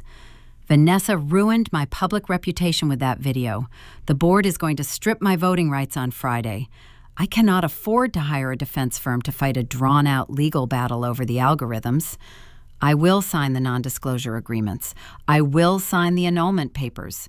I just want a minimal severance package, just enough capital to pay off my mortgage and leave Chicago quietly." Richard leaned back in his high leather chair. The bait was in the water. Delwyn held his breath, waiting for the ego of the billionaire to eclipse his natural caution. Richard Sterling was a man who constructed his entire identity around outsmarting his rivals. He did not just want to win the corporate war. He needed his victim to understand the sheer, overwhelming genius of the strategy that defeated them. "You always were a bright kid." Delwyn Richard began, his voice taking on the patronizing tone of a college professor addressing a failing student. "But you only understand numbers on a screen. You never understood the architecture of real power. You thought you were protecting your intellectual property with those biometric locks. You did not realize the vulnerability was walking around in your own kitchen." Delwyn nodded slowly, playing the part of the broken, eager listener. "Vanessa picked you out of a lineup 18 months ago. At that cancer research gala, Richard boasted, waving his expensive cigar through the air. We needed a predictive risk model for the holding company. Your firm possessed the most accurate algorithms on the market. But your board refused my buyout offers. So we initiated an internal acquisition strategy." "You told her to marry me," Delwyn asked, keeping his tone flat and devastated. "I told her to secure the asset," Richard corrected smoothly. "She spent weeks studying your psychological profile. She learned to tolerate your boring actuarial stories. She pretended to share your passion for mid-century architecture. She constructed a flawless mirror, and you fell right into the reflection." The hidden microphone taped to Delwyn's chest absorbed every word. Richard was dictating a detailed, chronological confession of a premeditated corporate conspiracy. "Julian established the Delaware shell companies the week you proposed." Richard continued, eager to highlight his son's role in the heist. "We layered the corporate structures so deep the federal auditors would need a decade to unravel the ownership paths. And the best part was the integration deed. Vanessa executed the digital signature while she was skiing in Aspen 3 weeks ago. She routed the forged document through the Eastern servers and dropped it right into your local intranet. It was a beautiful, seamless maneuver." The dramatic irony filling the mahogany office was thick enough to choke on. Richard believed he was delivering a crushing final monologue to a powerless man. He had no idea he was systematically providing Assistant United States Attorney Marcus Thorne with the exact legal definitions required to secure a federal indictment. Richard had just explicitly confirmed the interstate wire fraud on a government recording. "You took everything," Delwyn murmured, burying his face in his hands to hide the sharp, predatory focus burning in his eyes. "I took what you were too weak to protect," Richard stated coldly. The billionaire sat forward, crushing the cherry of his expensive cigar into a crystal ashtray. He opened a leather portfolio on his desk and pulled out a thick stack of printed contracts. He slid the documents across the polished walnut surface. "This is your quiet exit," Richard declared. "It is a comprehensive severance agreement. You waive all rights to your proprietary algorithms. You consent to the immediate annulment of the marriage. You agree to a lifetime non-disclosure clause regarding the Sterling family trust. In exchange, I will authorize a one-time wire transfer of $50,000 to a new independent bank account. That is enough to cover your mortgage and a plane ticket out of my city." Delwyn reached out and pulled the documents toward his chest. He looked at the signature lines at the bottom of the final page. "I will sign them right now," Delwyn offered, reaching for a pen on the desk. Richard reached across the table and snatched the pen away. "No," the billionaire corrected, a cruel smile stretching across his face. "You are not signing those documents in the privacy of my office. You are going to bring that specific folio to the emergency corporate board meeting on Friday morning." Delwyn froze, his heart hammering against his ribs. The final piece of the federal puzzle was falling perfectly into place. "I want you to walk into that glass boardroom," Richard demanded, his voice dropping to a harsh, commanding register. "I want you to look your chief executive officer in the eye. I want you to hand those settlement papers and the finalized integration deeds directly to the corporate secretary in front of the entire voting board. You are going to publicly submit to the Sterling Family Trust. You will formalize the transfer in the daylight under the supervision of corporate witnesses, so no future lawyer can ever claim you signed under private duress." Delwyn lowered his head. He allowed a long, shaky sigh to escape his lips, playing the role of a man forced to drink poison. "I understand," Delwyn whispered. "Friday morning, I will bring the documents." "Good boy," Richard sneered. "Now take your cheap cigar and get out of my office." Delwyn stood up. He clutched the settlement papers against his ruined suit jacket. He turned and walked down the long mahogany corridor, his posture hunched, his steps shuffling. He stepped into the freight elevator and pressed the button for the lobby. The heavy brass doors slid shut, sealing him inside the descending metal box. The moment he was alone, his posture straightened. The hunched shoulders locked back into a rigid, confident frame. He tossed the cheap, brittle cigar onto the elevator floor. He pulled out his burner phone and typed a single encrypted message to Marcus Thorne. "The confession is secured. The drop is confirmed for Friday. The trap is armed." He slipped the phone back into his pocket. He had successfully manipulated the billionaire into demanding the exact legal scenario the federal government required. Richard's ego had blinded him to the slaughter. But as the elevator reached the ground floor, the burner phone vibrated with an incoming alert. Delwyn checked the screen. His condominium security system had just registered a front door perimeter breach. Vanessa was returning to the Gold Coast brownstone. The architect of the fake marriage was stepping back onto the battlefield, and Delwyn had to face the woman who sold him out. The cab ride from the financial district back to the Gold Coast took 20 minutes. Delwyn watched the familiar neighborhood slide past the wet window, the tree-lined streets and expensive facades projecting an illusion of safety. He paid the fare with his dwindling cash supply and stepped onto the sidewalk. The brownstone stood tall against the gray sky, a physical monument to the life he thought he was building. He walked up the stone steps. His hand did not tremble as he inserted his key into the brass lock. He turned the cylinder and pushed the heavy door open. The foyer was pristine. The air smelled of expensive floral diffusers and cold air conditioning. He heard movement upstairs. The rhythmic sound of zippers and shifting fabric drifted down from the master suite. He walked up the curved staircase, his leather soles muted by the thick carpet. He paused in the open doorway of the bedroom. Vanessa stood at the foot of their king-sized bed. She did not wear the oversized cashmere sweater from her tearful social media broadcast.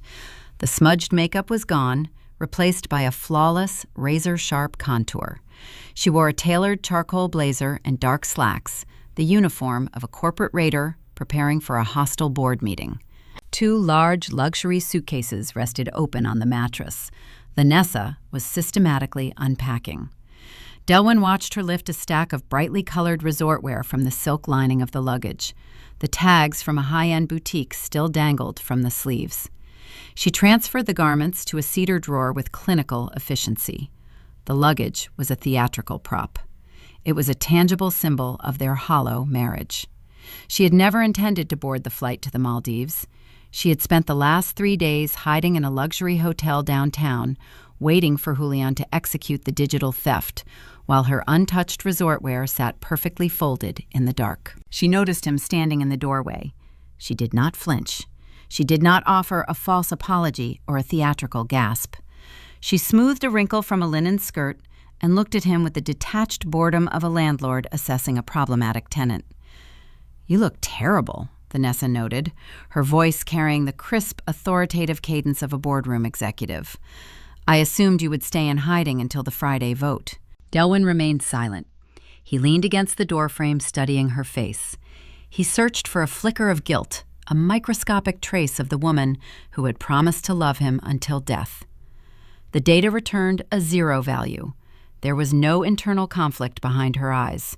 She was an apex predator returning to her den. "My father called me," Vanessa continued, turning back to the luggage. "He told me you agreed to the quiet exit. He said you brought the settlement papers with you. Good, you've finally learned how to calculate a losing position. I need you to pack whatever fits into a single bag and vacate the premises within the hour. The holding company owns this property now. The locks will be changed by noon." Delwyn took a step into the room. He did not raise his voice. He did not demand an explanation for the betrayal. He simply asked a procedural question. "The settlement papers cover the proprietary algorithms," Delwyn said evenly. "What covers the missing cash?" Vanessa stopped unpacking. She turned to face him, her posture rigid. The dynamic of the room shifted, growing thick with unvarnished malice. "Julian ran into a liquidity issue with one of his secondary venture funds," Vanessa explained coldly. "He utilized your joint account authorization to transfer $4 million from your firm operating budget into an offshore shell to cover his toxic debts. The internal auditors will flag the missing capital by Monday morning." Delwyn processed the information. The Sterlings were not just stealing his intellectual property. They were constructing an elaborate trap to turn him into a criminal scapegoat. "You need a fall guy," Delwyn stated flatly. "I need a signed confession," Vanessa corrected. "When you walk into the boardroom tomorrow, you are going to present a written statement admitting you embezzled the firm funds to cover a gambling addiction. You will claim the mental breakdown in my video was triggered by the immense guilt of your financial crimes." "If I refuse?" Delwyn asked. Vanessa crossed her arms. "If you refuse, my father will dispatch his personal legal team to the federal prosecutor. We will hand them the joint account transfer logs showing the money moved under your administrative credentials. We control the judges in this district. We control the media narrative. You will face a 20-year sentence in a federal penitentiary. You are collateral damage, Delwyn. Sign the confession, take the public disgrace, and we will ensure you get a lenient plea deal. Fight us, and you will spend the rest of your life in a cage." She delivered the threat with the casual indifference of ordering a cup of coffee. Delwyn absorbed the profound sociopathy radiating from his wife. Any lingering emotional attachment he harbored evaporated, replaced by a chilling mathematical clarity. He was looking at a defective human algorithm. He did not argue. He did not display fear or righteous anger. He walked past her, ignoring her entirely, and entered his walk-in closet. He pulled a simple canvas duffel bag from the top shelf. He packed 3 folded dress shirts, 2 pairs of trousers, and a basic leather toiletry kit. He zipped the bag shut. The entire process took less than 3 minutes. Vanessa watched him from the center of the room, her brow furrowed. The seamless execution of her threat relied on his panic. She expected him to beg, to negotiate, to cry. His total silence was an anomaly she could not compute. It disrupted her predatory rhythm. "Are you even listening to me?" Vanessa demanded, her voice rising half an octave, betraying a sudden, sharp sliver of insecurity. Delwyn slung the canvas strap over his shoulder. He walked back into the bedroom and paused inches away from her. He looked directly into her eyes. He saw the microscopic flicker of doubt taking root in her pupils. He did not say a single word. He turned and walked down the curved staircase. He stopped at the kitchen island. He pulled his heavy brass house keys from his pocket. He dropped them onto the quartz counter.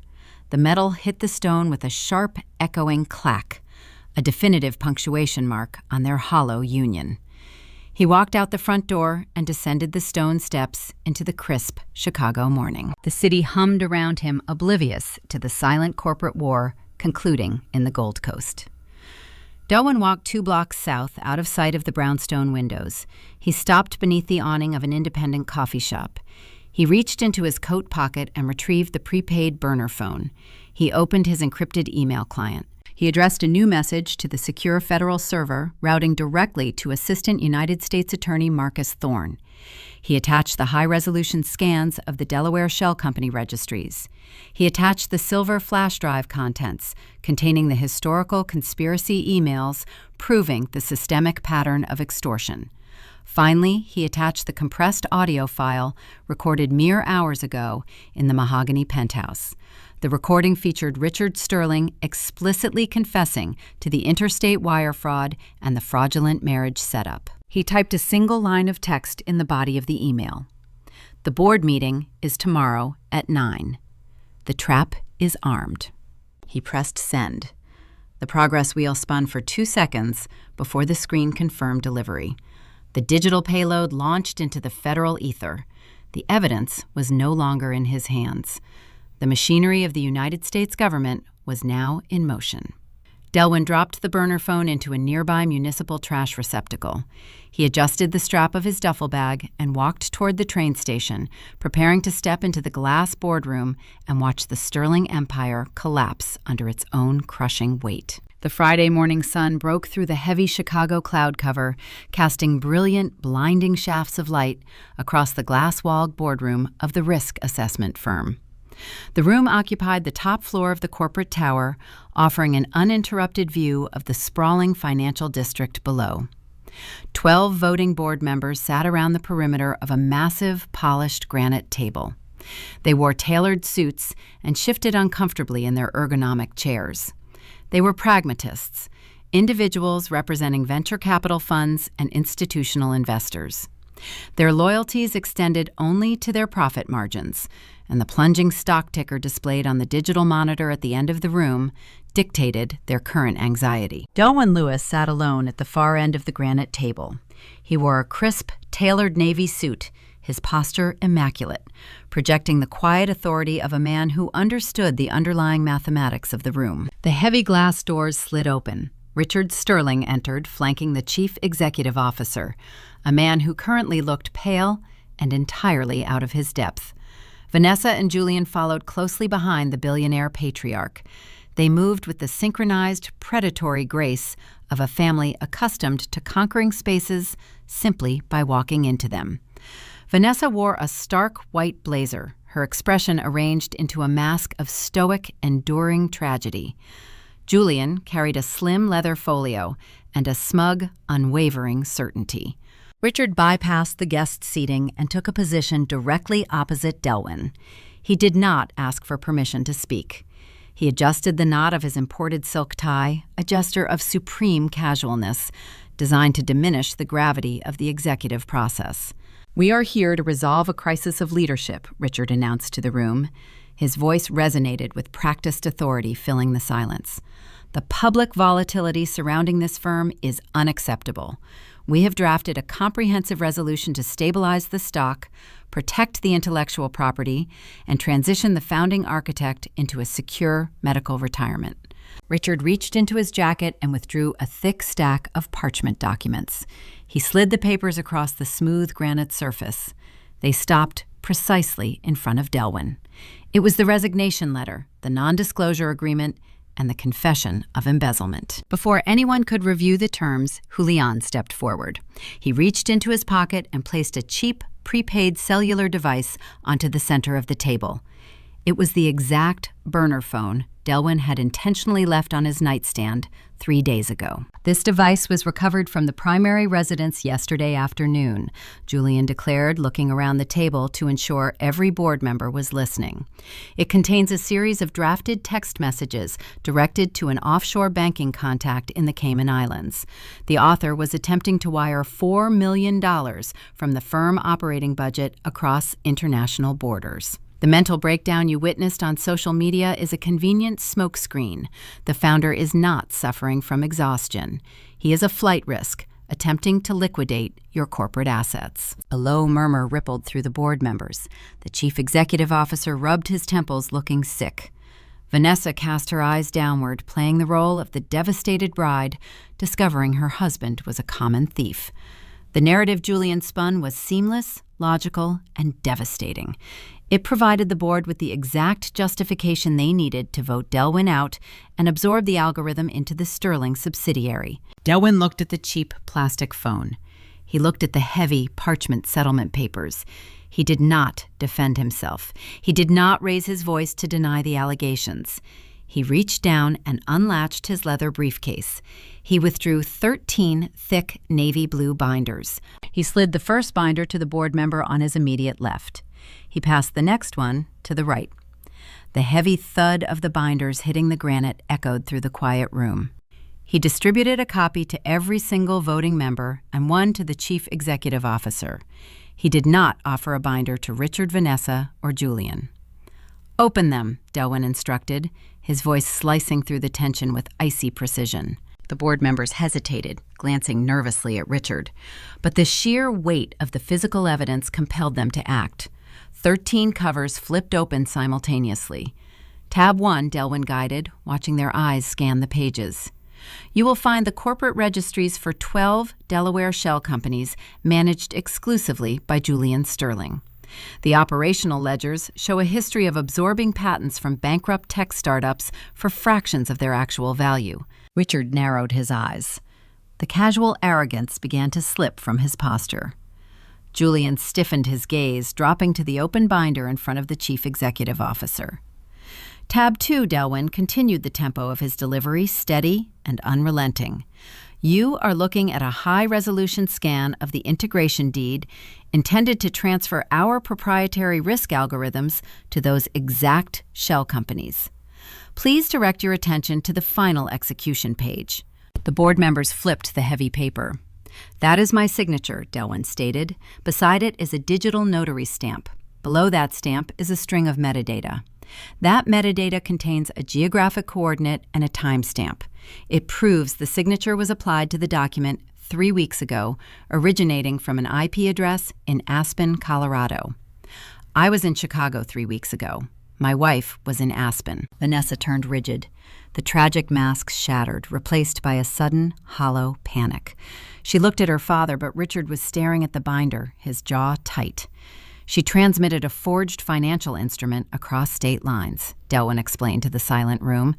That constitutes federal wire fraud. Julian let out a sharp, derisive scoff, attempting to salvage the crumbling narrative. This is a desperate fabrication, Julian argued, pointing at the burner phone on the table. You downloaded those files to forge a defense because you got caught stealing from your own company. You have no proof my father or I had any knowledge of that document. Turn to tab 4, Delwyn commanded, ignoring Julian entirely. The sound of turning pages filled the boardroom. That is a certified transcript provided by the United States Attorney Office, Delwyn said. It details a conversation recorded yesterday afternoon in the penthouse office of this very building. I was wearing a federal wire. Delwyn read from memory, locking eyes with Richard. I told her to secure the asset. She constructed a flawless mirror, and you fell right into the reflection. Julian established the Delaware shell companies the week you proposed. Vanessa executed the digital signature while she was skiing in Aspen 3 weeks ago. The color drained from Richard Sterling's face. The billionaire patriarch, a man who had spent his entire life orchestrating the ruin of others from behind a veil of legal immunity, realized he was staring at his own transcribed execution order. The board members recoiled. The dynamic of the room inverted in an instant. These pragmatists were driven by self-preservation. A moment ago, Delwyn was a liability. Now, the Sterling family represented a toxic, radioactive threat. Aligning with Richard meant participating in a documented federal conspiracy. The investors physically shifted their chairs away from the Sterlings, severing the alliance. Julian lost his carefully cultivated composure. The realization that the burner phone was a decoy, a shiny object designed to keep him arrogant and blind, struck him with the force of a physical blow. The humiliation was total. He let out a raw, guttural sound of fury and lunged across the wide granite table, his hands reaching desperately for the navy blue binders. Delwyn did not flinch. He did not even blink. Two corporate security officers stationed discreetly near the glass doors by Delwyn prior to the meeting stepped forward instantly. They grabbed Julian by the shoulders, pinning his arms behind his back with practiced efficiency. Julian struggled, his tailored suit twisting his face flushed with rage, but the guards held him firm. Delwyn stood up from his chair. He buttoned his suit jacket, looking down at his brother-in-law. "You run a sophisticated holding company," Julian Delwyn said, his voice echoing in the silent boardroom. "But you do not understand the fundamental architecture of risk assessment algorithms.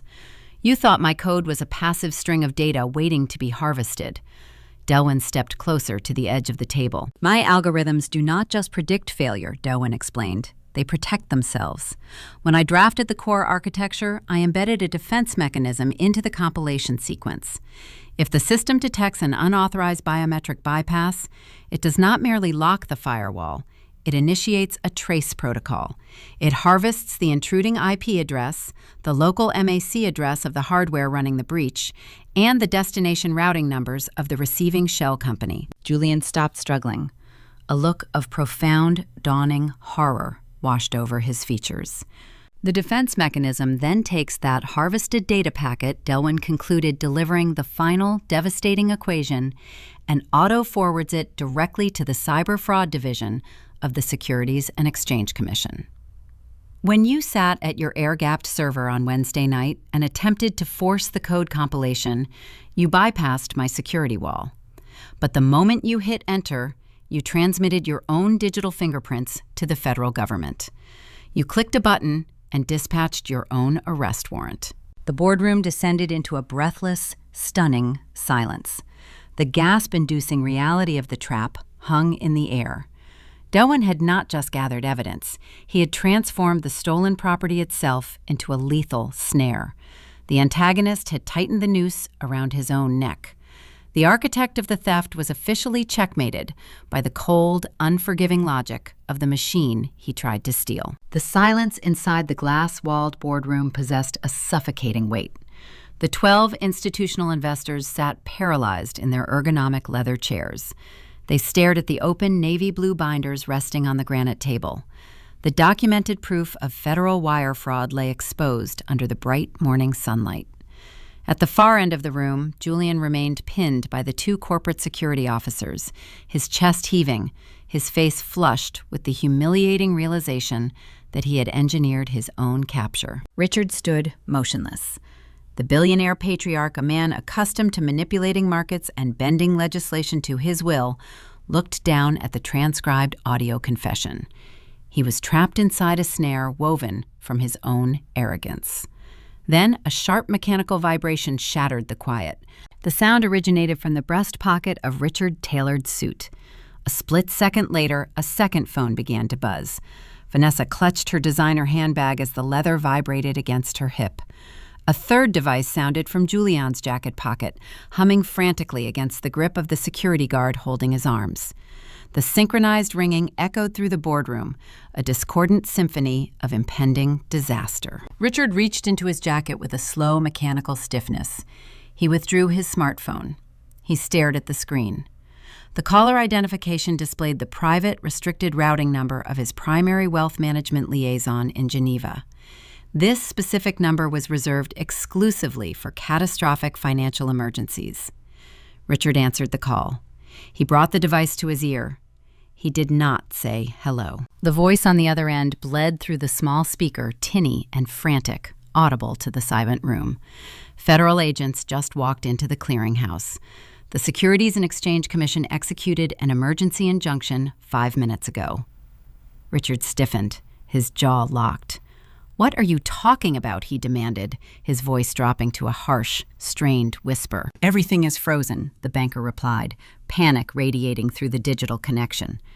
They served a federal warrant citing interstate wire fraud and racketeering. The injunction specifically targeted the Sterling Family Trust.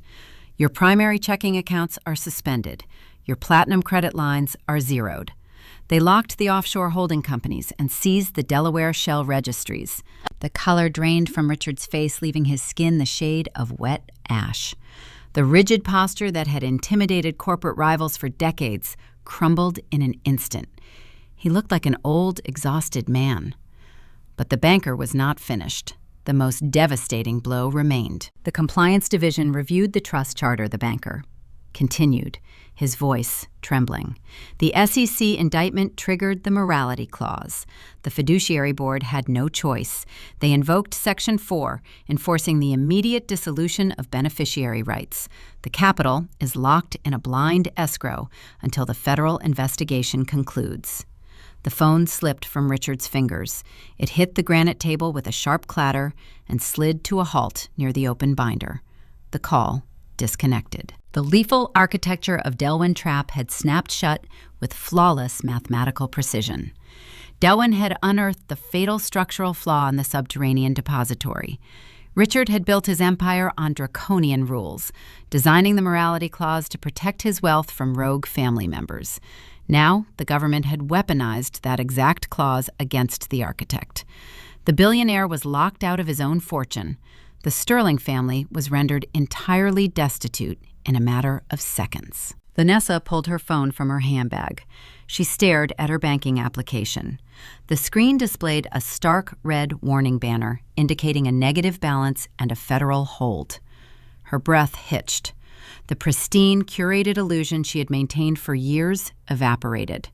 She looked at Delwyn, her eyes wide with a sudden, suffocating terror. She had married a man she viewed as a disposable asset, only to discover he was the engineer of her total ruin. Julian stopped struggling against the guards. He sagged toward the floor, the reality of the federal freeze extinguishing his fury. He had spent months constructing the dummy corporations only to provide the government with a perfectly organized map of his crimes. The boardroom, investors watched the empire collapse. These men and women were apex predators of the financial sector. They possessed an acute sensitivity to toxic risk. A moment ago, the Sterling family represented lucrative venture capital. Now they represented a radioactive legal liability.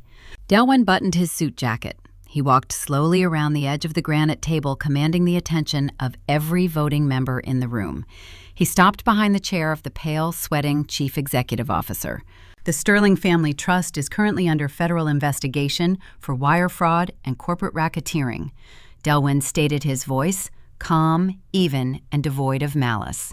Any entity maintaining a financial alliance with them will be subject to a forensic audit by the Department of Justice. If you proceed with the subsidiary merger proposed this morning, the SEC will freeze the operating capital of this firm by proxy. Your stock options will become worthless paper before the markets close today. The investors shifted nervously, exchanging panicked glances. The truth in his words was undeniable. However, Delwyn continued shifting the dynamic from a threat to an offer of salvation. The proprietary risk algorithms are currently dormant, secured behind the biometric firewall I designed. I can restore the code. I can stabilize the firm and issue a press release clarifying that the data breach was thwarted. The stock will rebound by Monday morning. But I will only execute the restoration under 3 specific conditions. The chief executive officer swallowed hard. Name your terms. First, Delwyn demanded, pointing toward the heavy parchment documents Richard had brought to the meeting. You will shred that resignation letter. Second, you will immediately draft a binding resolution permanently expelling Richard, Vanessa, and Julian Sterling from any current or future involvement with this firm. They will be barred from the premises and stripped of any residual advisory roles. Delwyn leaned forward, resting his hands flat against the cold granite. Third, Delwyn concluded, delivering the final, non-negotiable term. You will issue a new class of voting shares. You will dilute the current equity pool and grant me a 51% controlling majority. I will become the undisputed architect of this firm, and no outside entity will ever hold the power to vote me out again. The boardroom descended into a frantic, whispered debate. The terms were harsh. Granting a single founder majority equity violated their standard operational protocols. But the alternative was federal scrutiny and total financial ruin. Actuarial science relied on identifying the path of least resistance to survival. The investors looked at the shattered billionaire standing at the end of the table, then looked at the calm, brilliant executive offering them a lifeline. The choice was obvious. "I call for an emergency vote," the chief executive officer announced, his voice shaking but resolute. "All in favor of adopting the proposed terms, expelling the Sterling family, and granting majority equity to Delwyn Lewis, raise your hands." 12 hands shot into the air simultaneously. The vote was unanimous. The survival instinct of corporate America was a ruthless, efficient machine. "The motion carries," the executive confirmed, slamming his pen onto the table. Delwyn looked at Richard. The transition of power was absolute. "You have overstayed your welcome," Delwyn informed his former father-in-law. The chief executive officer gestured to the 2 security officers holding Julian. "Escort these unauthorized individuals out of my building immediately." The guards released Julian, arms gesturing toward the heavy glass doors. Julian stumbled forward, his tailored suit wrinkled, his arrogance replaced by a hollow, staggering defeat. Vanessa followed her brother, her head bowed, hiding her face behind a curtain of perfectly styled hair. She did not look back at the man she had promised to love. Richard moved with the slow, rigid steps of a condemned prisoner. He paused near the threshold of the boardroom. He turned to look at Delwyn one final time. The billionaire tried to summon a parting threat, a final display of dominance, but his mouth opened and no words emerged. The psychological defeat was too profound. He turned away and walked into the corridor. Delwyn followed them at a safe distance, watching the security personnel guide the fractured family toward the executive elevators. The polished brass doors slid open. The Sterling stepped inside, descending toward the ground floor in total silence. Delwyn took a secondary elevator, timing his arrival to witness the conclusion of the trap. He stepped out into the sprawling, marble-lined lobby of the corporate tower. The morning commuter rush had cleared, leaving the vast space echoing and bright. Standing near the revolving glass exit doors was Assistant United States Attorney Marcus Thorne.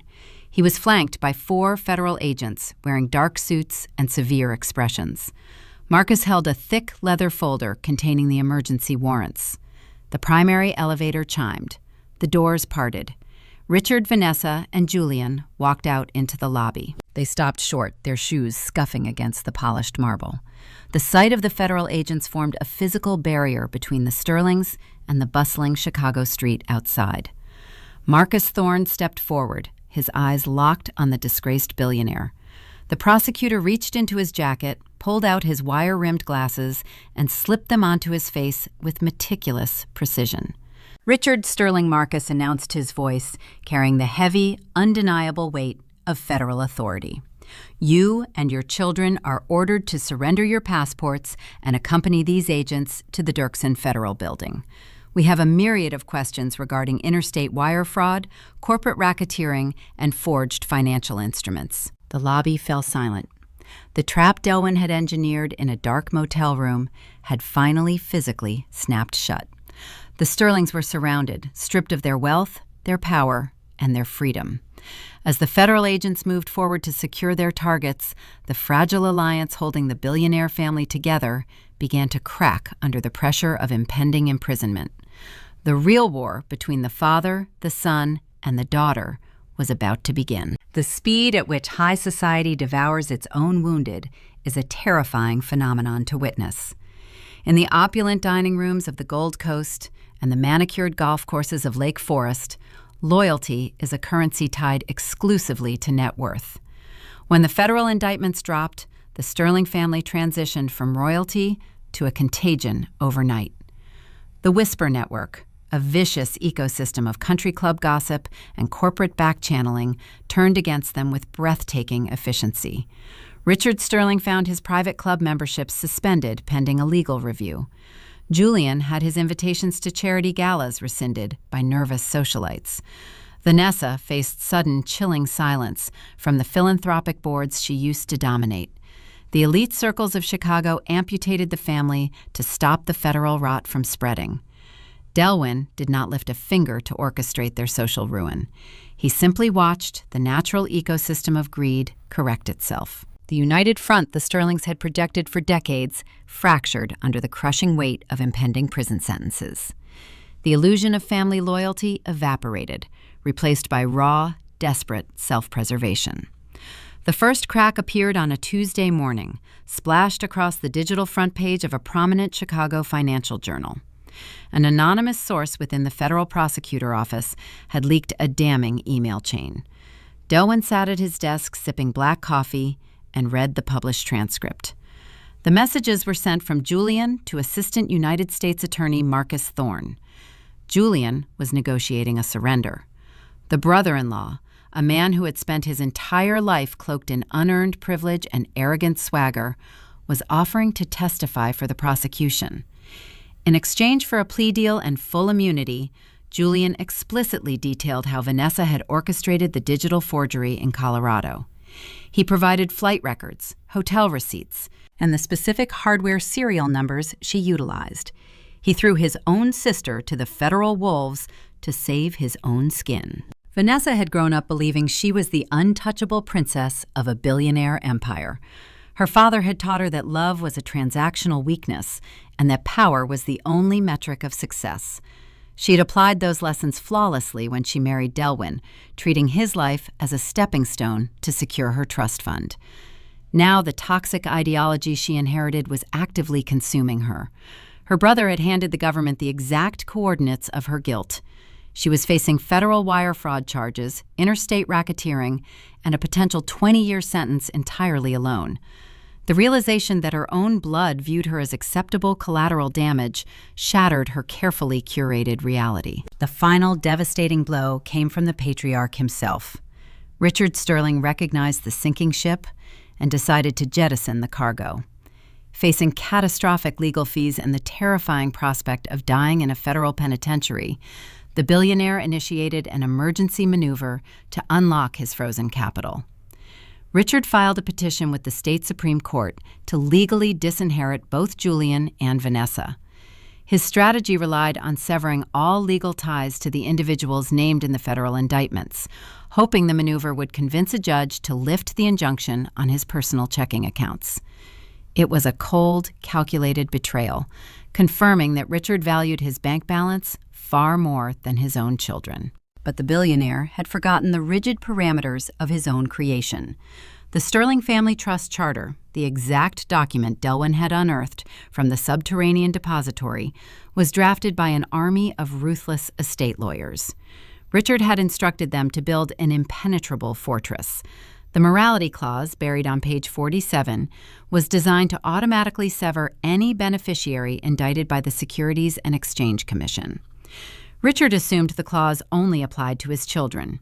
He failed to account for the fact that the federal warrants named him as the primary architect of the conspiracy. By attempting to disinherit his children, Richard triggered a comprehensive audit of the trust framework. The fiduciary board, acting under strict government supervision, ruled that the entire trust was a vehicle for systemic fraud. The morality clause activated indiscriminately. It locked Richard out of the vault alongside his children. The wealth evaporated into a blind, charitable escrow. The poetic justice was flawless. The cage Richard built to control his family had snapped shut, trapping the warden inside. With her brother turning state witness and her father legally disowning her, Vanessa reached the nadir of her spiraling descent.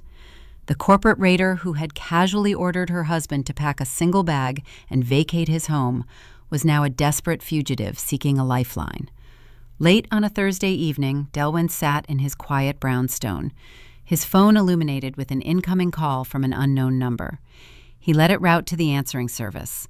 A minute later, a voicemail notification appeared.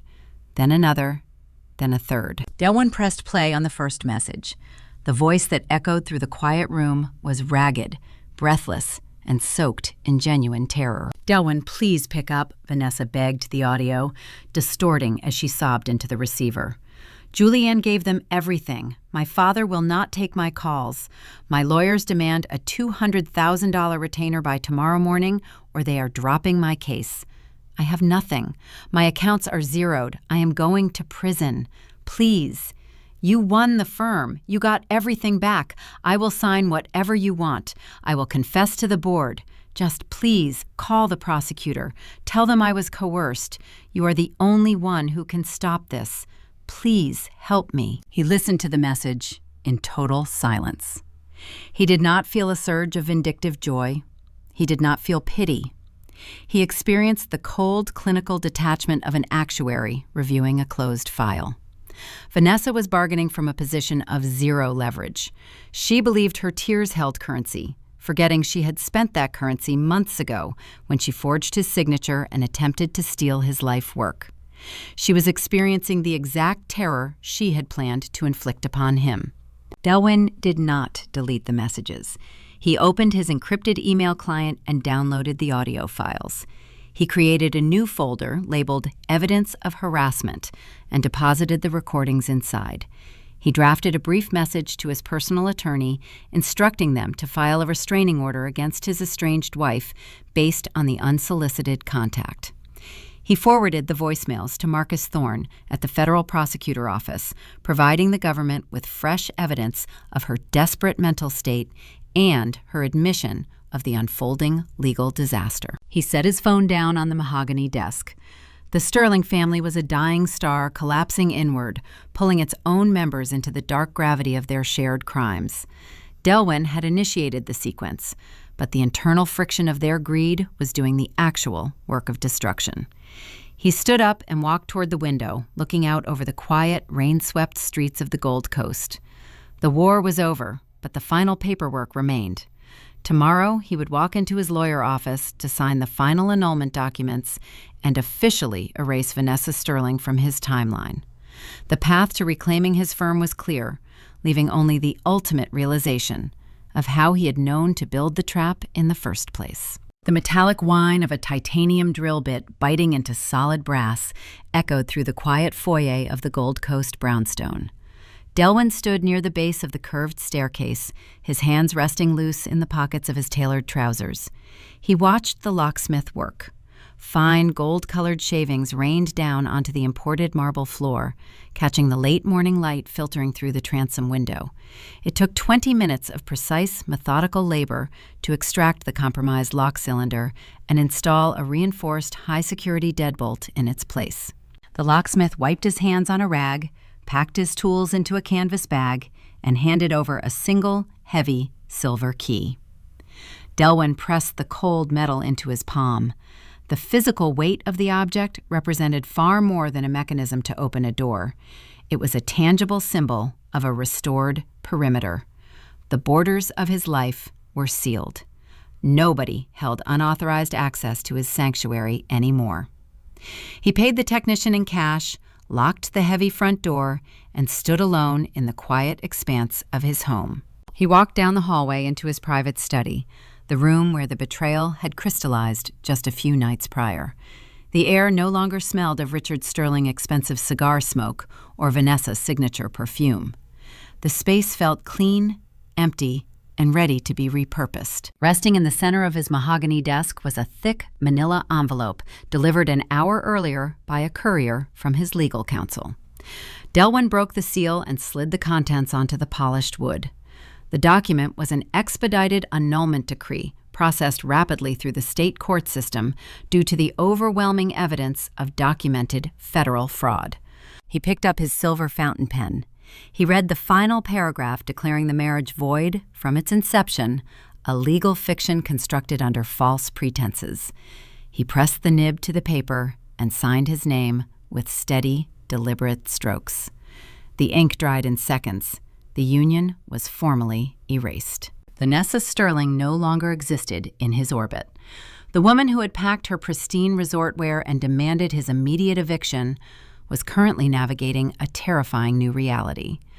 With the Sterling Family Trust frozen by the Securities and Exchange Commission and her father's assets locked in a blind escrow, she could not afford the elite defense attorneys her family usually kept on retainer.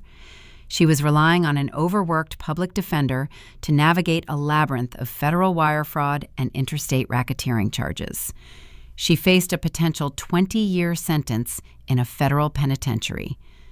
She was left with nothing but the consequences of her own avarice. Delwyn slid the signed annulment decree back into the envelope. He packed his leather briefcase and walked out of the brownstone, locking the new deadbolt behind him. A black town car waited at the curb. The driver opened the rear door, and Delwyn stepped inside, directing the vehicle toward the financial district. When he stepped off the private elevator onto the top floor of his risk assessment firm, the atmosphere in the corporate corridors had fundamentally shifted. The panicked whispers and frantic energy of the previous week had vanished. The staff offered respectful nods as he passed. The board of directors had honored their unanimous agreement, filing the binding resolutions before the markets opened. Delwyn was no longer just the founding architect. He was the majority shareholder and the undisputed chief executive officer. He held 51% of the voting equity, securing a fortress of control that no external entity could ever breach again. He bypassed his old workspace and walked directly into the sprawling corner office previously occupied by the ousted executive. The room featured floor-to-ceiling windows, framing an uninterrupted, breathtaking view of the Chicago skyline. Delwyn set his briefcase on the vast glass desk and took a seat in the high-backed leather chair. The financial press and the elite whisper networks of the city were already spinning a dramatic narrative about the collapse of the Sterling Empire. The morning business columns painted Delwyn as a silent, lethal mastermind. The journalists theorized that he had known the Sterlings were corporate raiders from the very beginning. The public assumed he had intentionally married Vanessa, sacrificing 2 years of his life to lure a billionaire syndicate into a brilliant, inescapable trap, acting as an undercover vigilante to dismantle their operation from the inside. Sitting alone in the quiet office, Delwyn allowed a small, humorless smile to touch his lips. The public narrative was a compelling cinematic fantasy, but the reality of his triumph was far colder and vastly more pragmatic. He did not know Richard Sterling was a predator when he proposed to Vanessa. He did not know Julian ran a network of Delaware shell companies to wash stolen intellectual property. He had married Vanessa because he believed the flawless, empathetic projection she offered. He thought he loved her. But love is an emotional variable, and Delwyn is a senior actuary. His fundamental nature requires him to mitigate catastrophic risk. He evaluates bridges, supply chains, and global market futures for hidden fractures. He expects systems to fail. He anticipates human error, mechanical fatigue, and unpredictable disaster. He applies that exact same unforgiving methodology to his personal life. He does not hope for the best. He plans for the worst. The marital property loophole, buried on page 42 of his holding company charter, was not a vulnerability the Sterlings discovered through clever legal maneuvering. It was a honeypot. It was a digital and legal tripwire his attorneys drafted at his explicit instruction years before he ever met his wife. It sat dormant in all his professional and personal contracts by default, an invisible layer of armor designed to protect his proprietary algorithms from any form of unauthorized corporate espionage. The Sterlings had spent months researching his legal structure. They found what they believed was an exploitable backdoor, a quiet administrative pathway to drain his life work while he was trapped on an international flight. They walked right through the open door, congratulating themselves on their superior intellect. They failed to realize that a back door left open on purpose is a cage. When Julian bypassed the biometric security and initiated the algorithm transfer, the honeypot activated exactly as Delwyn had programmed it to perform. The code harvested the illegal routing numbers, grabbed the local hardware signatures, and auto-forwarded the telemetry directly to the Cyber Fraud Division of the federal government. Delwyn did not lay a trap specifically for his wife and her family. His inherent meticulous paranoia protected him. He built a defense grid to destroy anyone who attempted to steal his autonomy, and the Sterlings simply happened to be the predators who stepped on the trigger. He did not have to outsmart them. He just had to let their own blinding arrogance dictate their actions until they crossed the fatal threshold. He weaponized his own caution, turning their greed into the engine of their destruction. He leaned forward and powered on the executive terminal resting on the glass desk. The firm proprietary risk assessment dashboard illuminated the screen, a cascading waterfall of real-time data tracking global market health. The metrics glowed a steady, stable green. The system was secure. The threat was eliminated. Delwyn Lewis turned his chair toward the towering windows. The afternoon sun reflected off the steel and glass architecture of the city, painting the urban grid in sharp, unforgiving lines. Below him, millions of people navigated their own chaotic variables, blind to the underlying mathematics governing their survival. Delwyn watched the sprawling metropolis with the quiet, profound satisfaction of a man who had calculated the ultimate failure rate and reduced his own risk exposure to zero. He stood at the pinnacle of his restored empire, the silent, undisputed architect of his own vengeance. The architecture of a family, what we truly leave behind. Let us talk about legacy. In American culture, we are often sold a very specific, glittering version of the dream: build an empire, accumulate wealth, secure the perimeter, and pass the keys to the kingdom down to your children. We frequently measure a parent's success by the size of the trust fund they leave behind, the square footage of the estate, or the prestige of the university diplomas hanging on the wall. But the story of Delwyn Lewis and the Sterling family exposes a terrifying vulnerability in that design. What happens when you spend your entire life building an impenetrable fortress, but forget to teach the people living inside it how to be human? Richard Sterling did not fail as a businessman. He failed as a father.